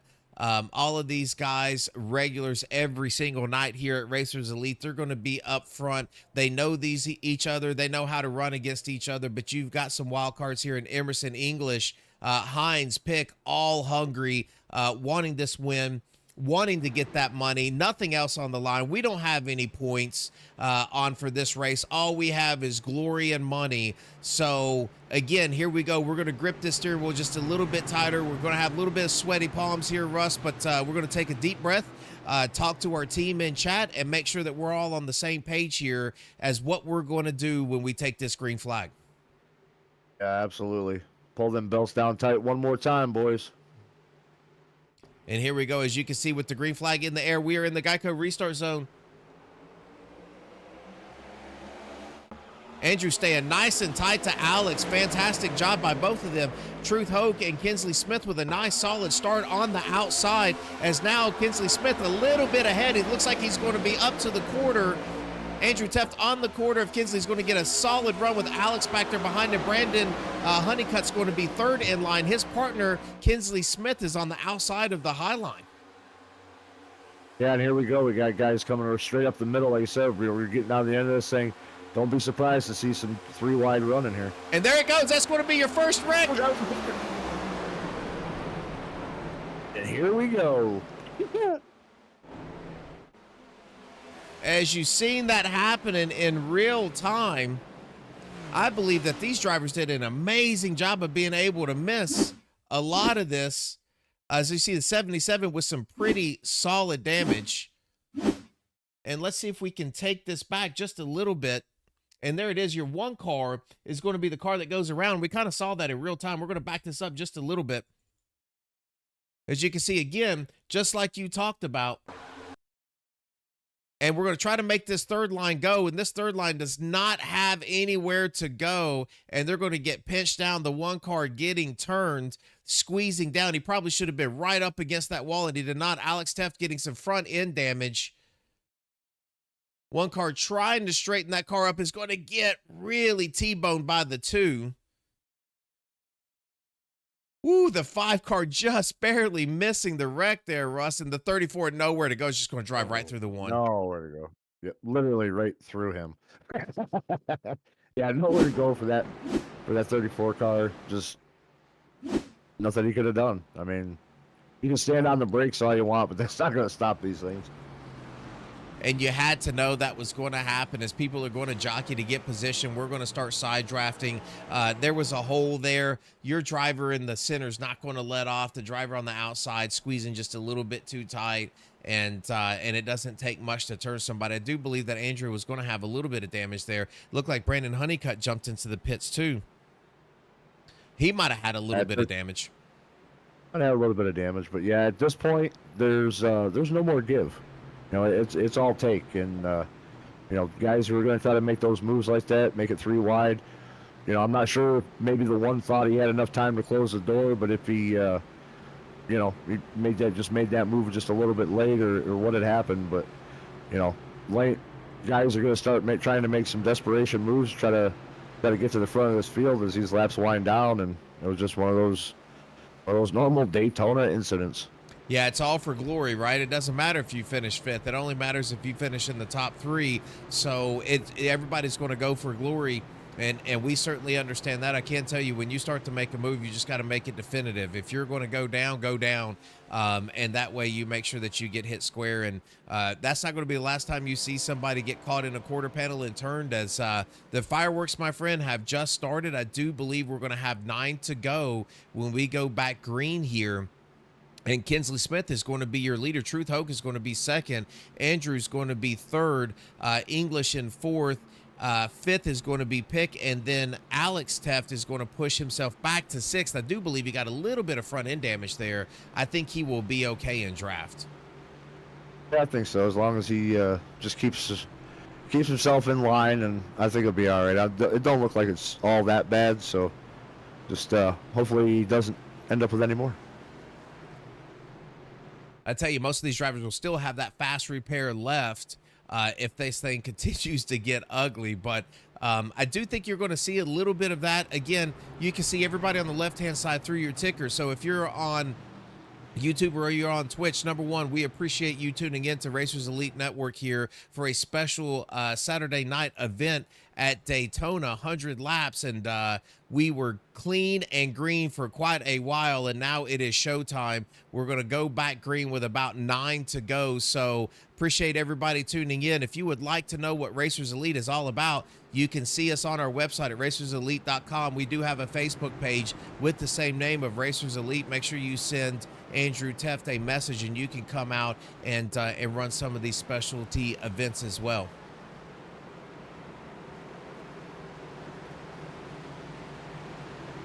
All right, Russ, if you're this 960 here in 3rd, you don't know any of these drivers, you're not a regular here, you're just looking for the win. He does have a teammate somewhere that has the exact same paint scheme, but we're not going to go back through the field to be able to find him. But he does not. That 44 does not have a teammate either. So, again, you know, you've got Kinsley Smith up here, Truth Hoke. They run around each other every week. 960 and 44 have not been running here, so that's kind of a wild card. But then you've got 2 other Racers Elite drivers in Alex and Kirby Wainscott side by side. Yeah, I think if I'm that 960, I'm pushing Kinsley for as long as I can. If we stay green, it's going to, you know, put me potentially P2 and give me a shot to go by him and make that last lap pass coming into the tri-oval out of 4. That's really what you're looking for. If you're the top 3, one of these drivers in the top 3 rows, you're really just trying to position yourself to be in a position to pull away and to try to come away and give yourself a shot on the exit of 4. And this, unlike Talladega, is a very short front stretch. So if you're going to make that move, it's going to have to be on the exit of 4. You cannot make that move down the front stretch. Yeah, you don't have the time like you do at Talladega, where, you know, the start-finish line is, you know, about 500 yards or so past the center of the tri-oval. So here you got to make that move coming out of turn 4, and once you start to make your move, you want to continue to make that move until it's finished. You don't want to second guess anything.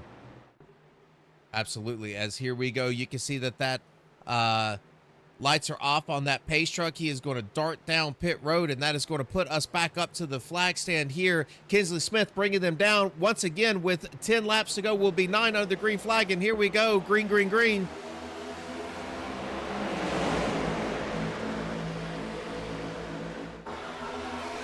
.960 with a great push on Kinsley down at the bottom. 44 right up against Truth on the top.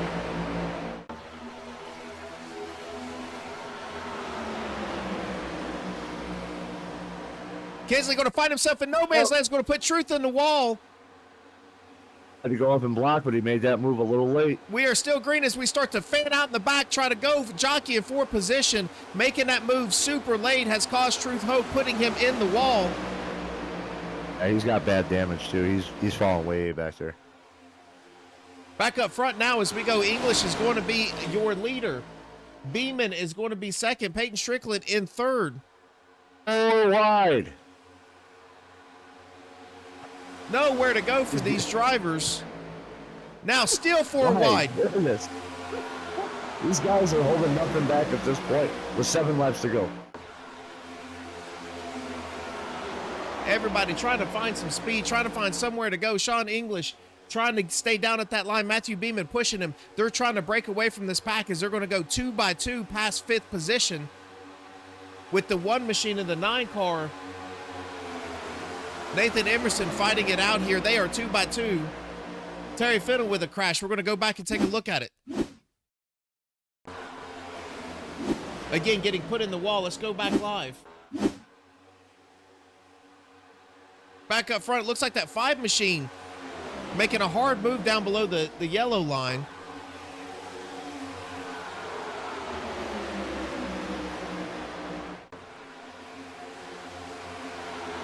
Got some drivers getting pushed in the middle of the turn as the 960 getting a nice shove by that 20.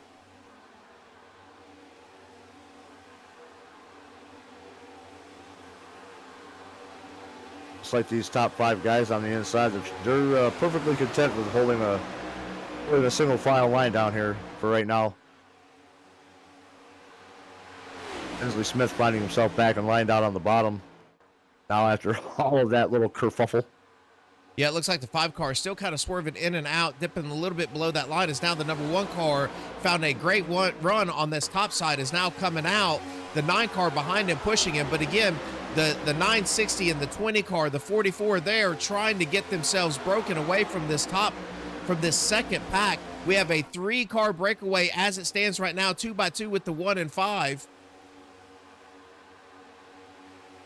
We've got another group behind these folks as they're now going to go 3 wide. And back behind Andrew Teft is now going to be finding himself about 4 seconds behind this front group.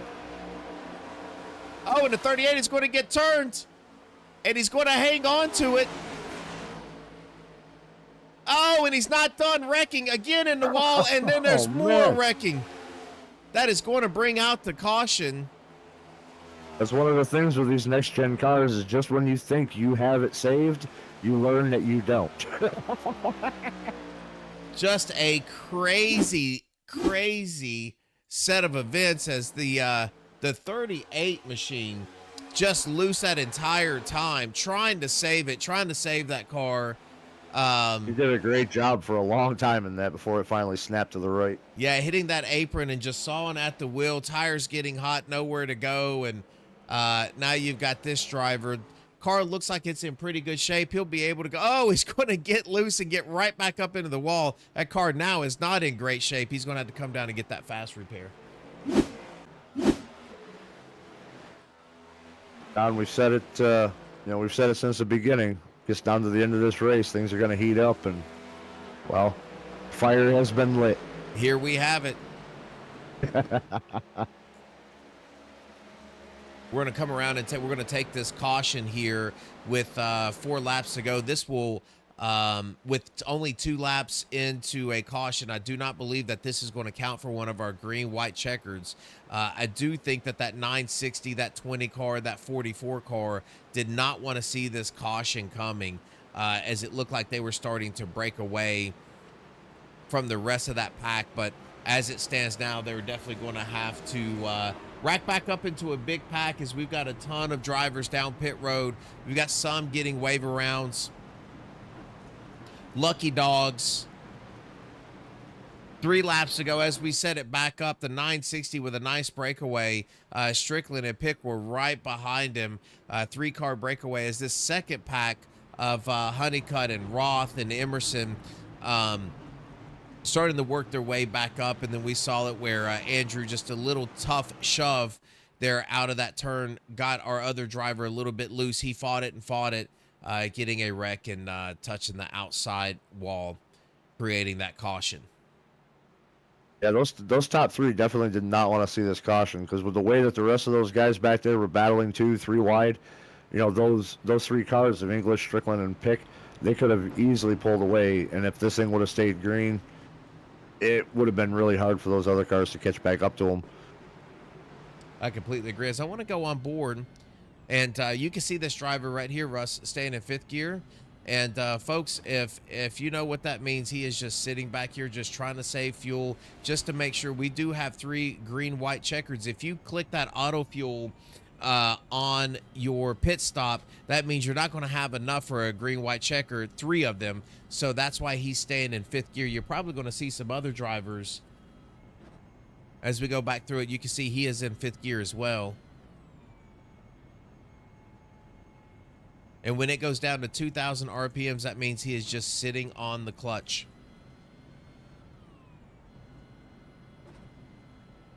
All these drivers really taking the same approach.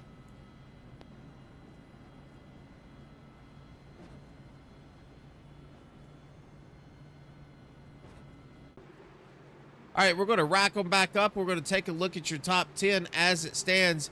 English, Strickland, Pick, Roth, Honeycutt, Emerson, Beeman, Valaquette, and Teft are going to round out your top 10. It looks like Richard Ode is going to be down in the pits, which is going to pull Hines up to your 10th place. Appreciate everyone tuning in with us. We would appreciate a like and subscribe. Thank you very much for that here on Racers Elite Network. One of the very many special events that we have, and just to make sure that everybody is aware, we are also going to do some specialty events where it's a chartered race of full length for NASCAR events once every other week when the full schedule comes out for NASCAR and it starts. And that's going to be tracks like Daytona, Phoenix, Watkins Glen, you name it, Texas. It's going to be here, Las Vegas. We're going to be running full links on that. So if you want to be a part of that, the Next Gen Series, make sure that you reach out to us on Facebook at Racers Elite, and then you can get in contact with us on our website at racerselite.com. It looks like now we are going to get set to go with 3 laps to go. When we take the green, it will be 2. So this will not be, Russ, one of our green-white checkers, as we will still have 3 of those. Actually, John, this is showing green-white checker attempt number 1 of 3. So All they right. will be, yep, this will be a green-white checker. We might need to use all of those tonight. Absolutely. As you can tell, we got a little bit to go.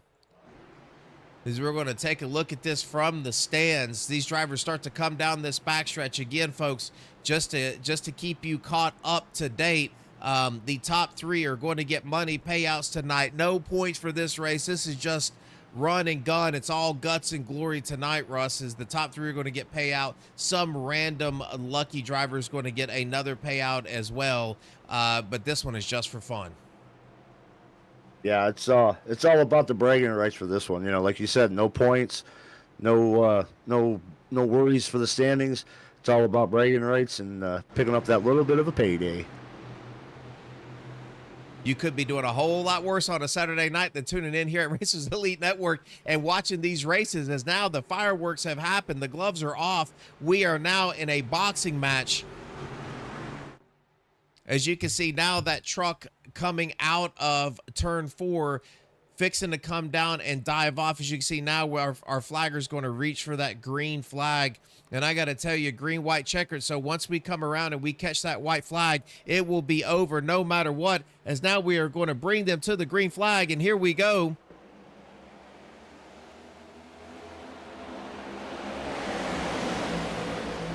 And they make it back to the white flag. As you can see now, that 960 and that 20 car, again, teamed up. The 44 car, been with the 20 almost all race. 57 on the outside. Brandon Honeycutt pushing him on the outside. I think that 20 car, I think he's hoping that 44 can catch up to him because they've been working really well together this entire race. And there's nothing that you'd like to see at the end of a race like this than a familiar friend that you know you can count on. That 20 car does not care about that oil pressure and that oil temp right now, as he is just on the back end of this 960. Now Kinsley Smith going to go around, and will they make it to no? Caution is out.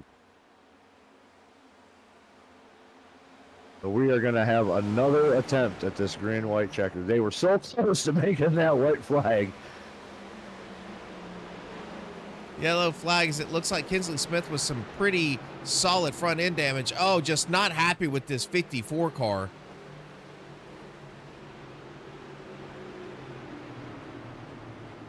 And it looks like the conversation is not quite over yet, Russ. Yeah, I need the. We're gonna need the drivers of the 15 and the 54 to the hauler after the race. I think they're just having a little sheet metal conversation going on where the 15 is telling the 54 he is not happy, and the 54 is essentially telling him, "I'm not sure what I did wrong. I was in my spot." So let's see if we can back up. I don't have them. I do not have them showing as the damage. So we're going to go back. We're going to rewind this the hard way and see if we can find out where this accident with Kinsley has happened, because it did happen on our screen in real time. So you see the 19's got some front end damage as well. Just looks like a really difficult push. Yeah, it looks like it was just a push in the corner that got him loose, and you know, I mean, stuff like that happens. I don't know, you know, really why you'd be super upset about that, but hey, man, to each his own, I guess. Yeah, it's a tough push in the corner. You know, normally the rule of law here is you know, you try to stay off of somebody in the corner, especially if you're in a big pack like that. Because certainly Kinsley with nowhere to go at that point, you know, and let's see if we can get ourselves back live with Sean, but nowhere for him to go. All right, so we're going to stack these back up. Kinsley going to obviously have to come down, as he had a little bit of a conversation with the front fender with the 54. So he's going to come down and try to get that car fixed up. We're still going to have the 960 with as your leader. Strickland is now going to be on his outside in second position. Roth is going to be in third, Pick in fourth. Now, if you look, that 20 machine of Strickland and Pick are going to wind up nose to tail here.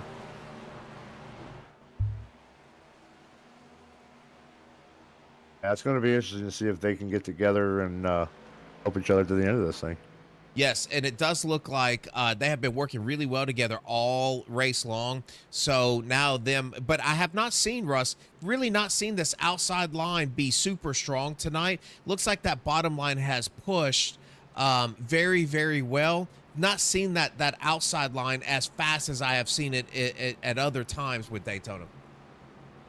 Yeah, usually, like I said, you know, I said it earlier, you know, usually the outside line is a strong line, but you know, really haven't seen much of that today. I mean, the bottom line has been pretty prevalent this whole entire race. But again, you know, it comes down to what line can stack up the cleanest is going to be the fastest. But we'll see what happens here with this the second attempt at a green-white checker. The moves are not over, my friend. The moves are not over. So not by a long shot. We still have some fireworks coming. We have not gotten ourselves. If we can get that white flag in the air and that leader takes that white flag, then the real fireworks are going to happen, because we are racing back to that start finish line no matter what. Yeah, that white flag comes out. It's checkers or wreckers, and you don't lift till you see God in the checkered flag. So Yeah. It's on. Yes, as it looks like now we are going to start stacking them back up, as we're going to take that long final pace lap all the way back around to another green-white checkered attempt. So again, as we stack them back up, English is going to still be your leader. Strickland in second, Roth third, Pick fourth, Honeycutt's going to be in fifth, Emerson sixth, Beeman seventh, Valquette in eighth, Teft is going to be ninth. That's Alex Teft. And then Brian LaPratte is going to be in 10th. All right, Russ. I'll tell you, I don't have a whole lot of fingernails left because it is go time once again. Green, white checkered. I know this 960 is just hoping he can get himself to a white flag so that he can call this race good and have a chance and a shot at a podium position tonight. Yeah, you got to hope that what is it, the 57 car right behind him, get to my bumper and glue it to it and push me. Let's try to break away because, you got the 20 and the 44 on that outside lane. They've been working great together all race long. That they're gonna hook up. You need somebody to hook up with me. So, come on, 57, glue yourself to my bumper and let's go. Yeah, it does look like that 54 car that has exact same paint scheme is not going to be close enough to this 960 to help him out. So this is going to be quite the push and the fight till the end. I can't wait to see it. As you can see that the lights are out on this pace truck. And we are going to get ourselves ready as they come off of turn 4, hopefully for one more time. Saturday Night Mayhem at Daytona. 85 laps clean until the fireworks started. But here we are in the Geico restart zone once again. And here we go. Green, green, green. Big jump by the 960. I believe that's going to hurt him. The 20 is going to duck down underneath of him. Squeeze.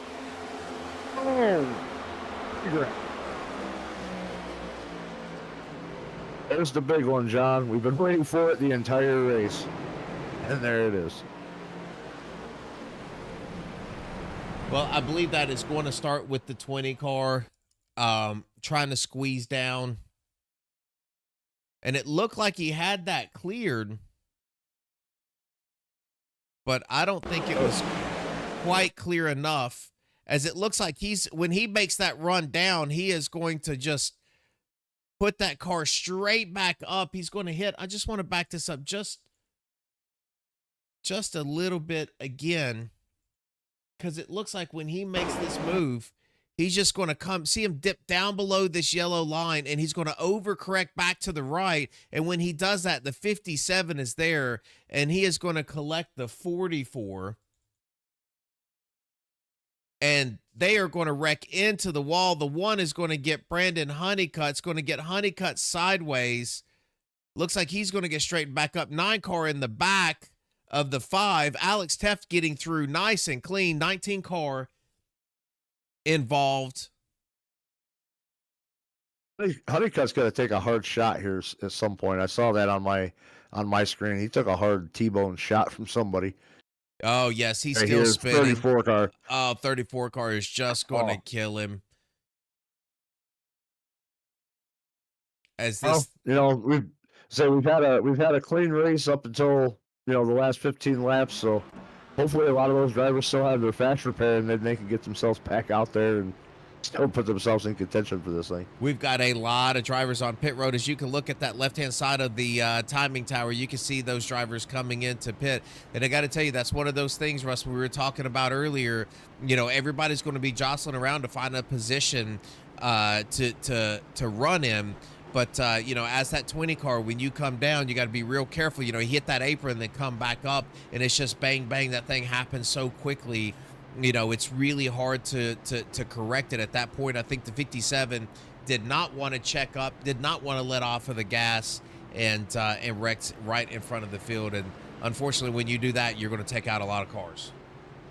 Yeah, and I'm really surprised that the 20 and it even made that move to the bottom, considering he had his race-long tag team partner there right beside him. You would have thought that them two would have hooked up and tried to make that outside line work and try to get around and clear this 960 to maybe then move down to the bottom to try to defend that bottom line. But, yeah, it just happened so quick. He moved it down in there to try to squeeze that car into a really tight spot and just overshot it just a little bit too far, caught that apron, came right back up, and melee.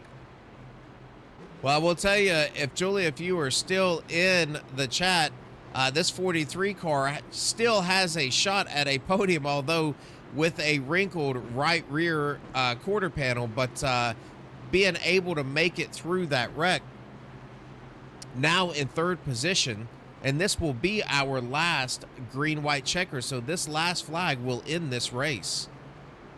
Yep, whether they make it to the checkers or the caution, whatever flag flies next is going to end this race. So right now it's all or nothing for every one of these drivers. I do not see any spoiler damage on the rear of that car, so it's just going to be quarter panel damage. He should be just fine inside of the draft and still able to make moves with that 43 car. You can see all the debris on the front ends of these vehicles as they have been through battle tonight. 100 laps plus at this point. And here we go, as it looks like we're going to start racking them back up side by side one more time. This is it, John. It's this whole race has come down to this moment right now. Money on the line, 3 green light checkers. This is the final attempt. What are you doing? If you're the front 2 cars. Tell you, we got a little bit of a blinking issue here. Our second place might have blinked out. Wow, what a turn of events if that happens. That is going to allow the 101 car to come up and take his position on the outside. Whoa, what a big change of events. The 20 car blinking out. I have not seen him come back. That is going to move that entire outside line up 1 position. I was saying, I'm not seeing that he's dropped, so I'm not quite sure where he went to, but I'm not seeing that he dropped at all, so it's kind of interesting. 34 machine here with the hood about halfway up on that car. Brandon Honeycutt trying to snake back through the traffic there. As you can see, he's got some pretty serious front end damage. That 20 car is gone. Brian LaPratt, now this changes everything at that 101 machine. It's now going to be on the outside with Dennis Kane pushing him from behind. Alex Tefton, the 960 down below. Kirby Wainscott's there. Richard Oat is there. Whole new light for that 101 car.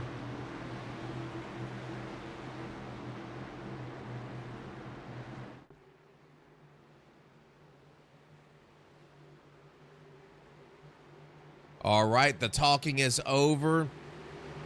All of the scheming with your team is over. This is nothing but gas pedal at this point. Coming to this last green flag. The next flag will end this race tonight. All the right money now, on the line. I have no friends, John. I have no friends right now. There are no friends. There's smoke already coming out of this pack. This is going to be a wild, intense race as we're now in the Geico restart zone. 960 and 43 getting a great jump. So 43 is going to bobble just a little bit. 960 is going to be able to control both. The outside line is picking up. They got 4 cars strong. 960 is going to have to go up and try to defend that. He's not going to be able to, as now Richard O going to try to shoot the middle. Oh.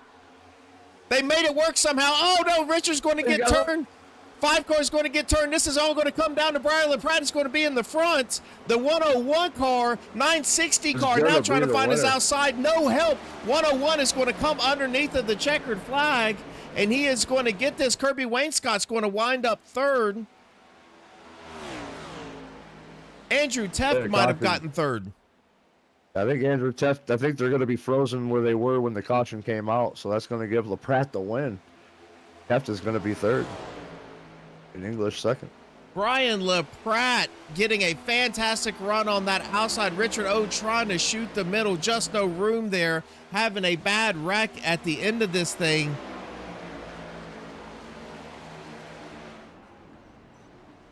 Dennis Kane in the middle of that. Just a crazy wreck is how you can see it from. We're just going to back this up and just watch the mayhem happen.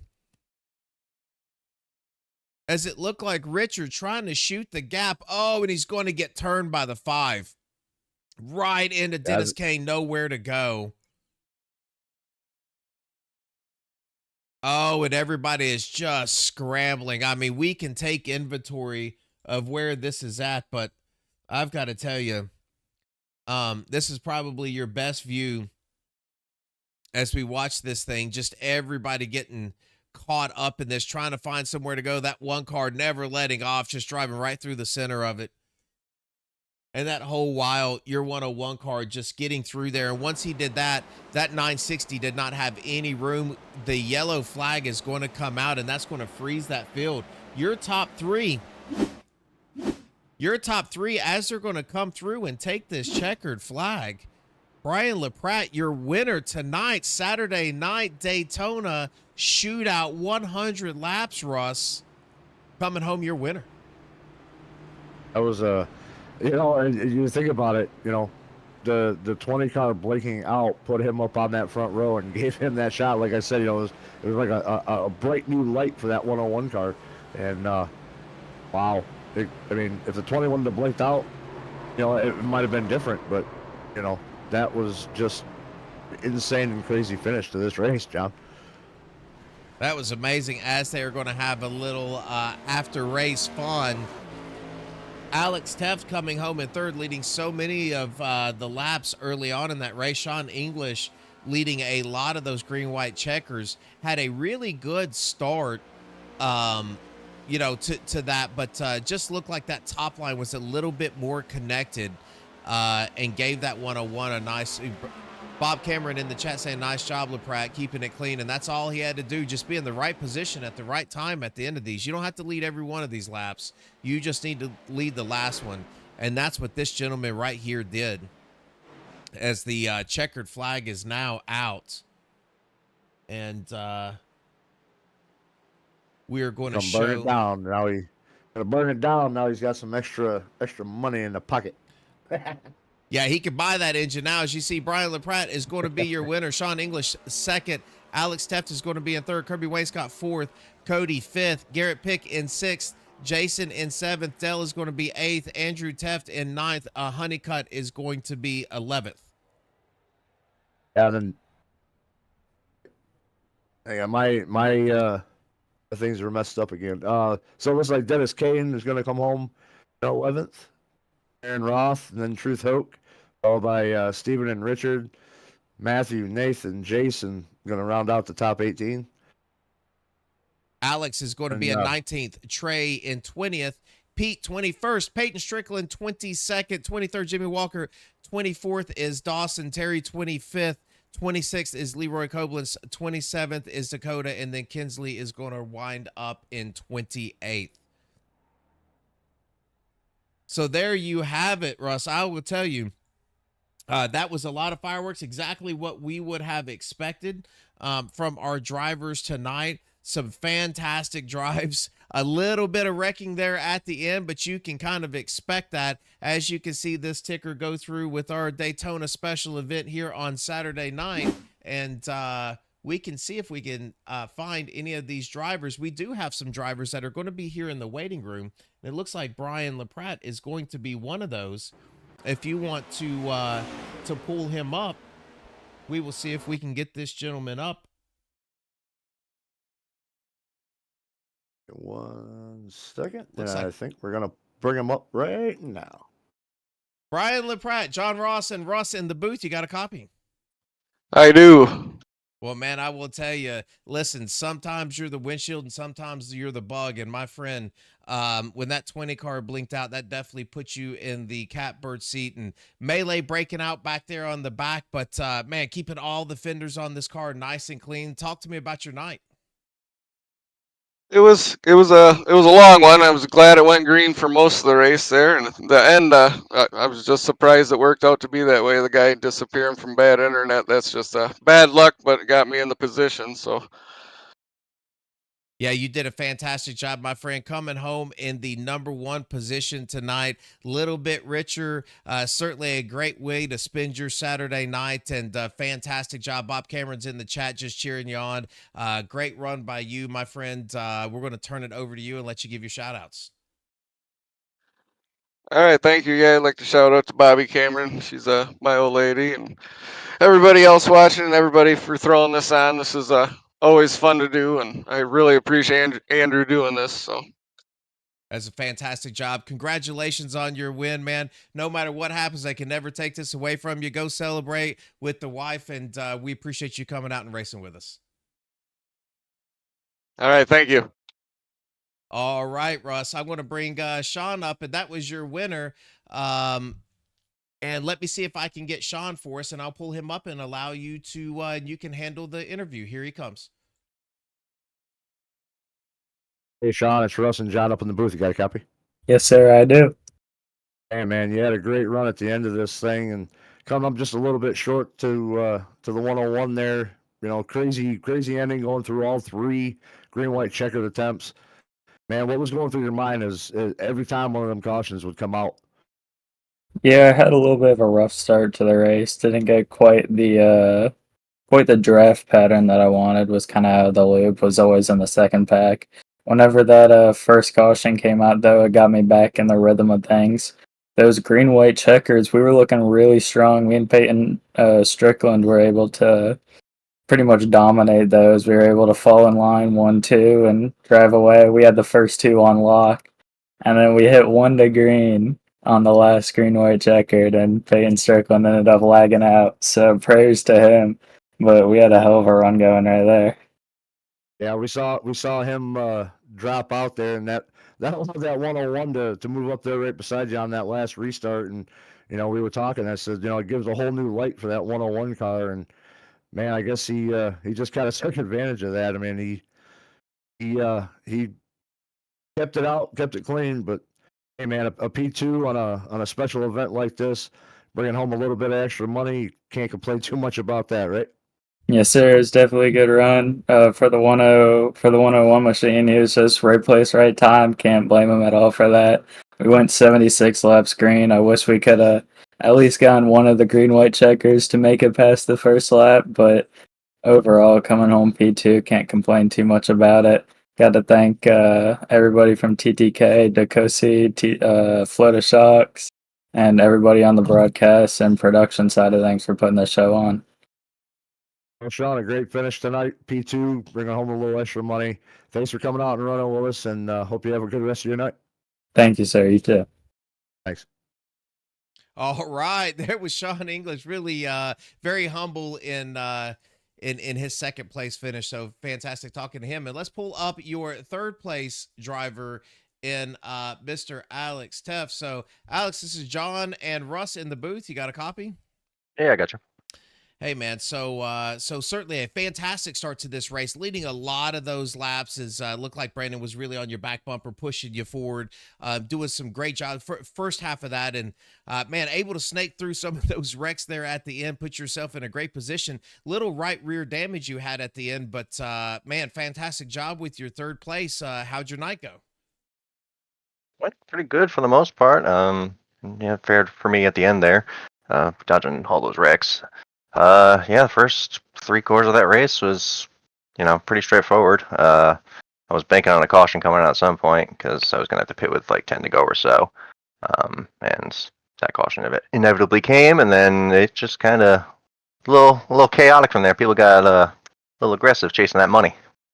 Well, we said it a couple of times in the broadcast, if we didn't say it 10 times. When you look at this and you don't have any points on the line, and this is all for glory and money, that was bound to kind of happen. And it looked like you had a lot of people scrambling for the same piece of real estate, and that does happen at Daytona and Talladega for that matter. But fantastic job. You're really strong in the beginning, really strong through the middle, and coming home in a podium position, a little bit of extra cash in your hands. Man, you can't beat that for a Saturday night. Like that, cash is gonna go straight back to the league. Paid to put on these good shows. Yes, it did, and we certainly appreciate that. And we'll turn it over to you, let you give your shout outs, and then we'll get you back to celebrating. Yeah, thank you guys for putting on the stream tonight. Yeah, thank the league, Races to the League. Thank the friends and viewers that watch all the time, and my fiance.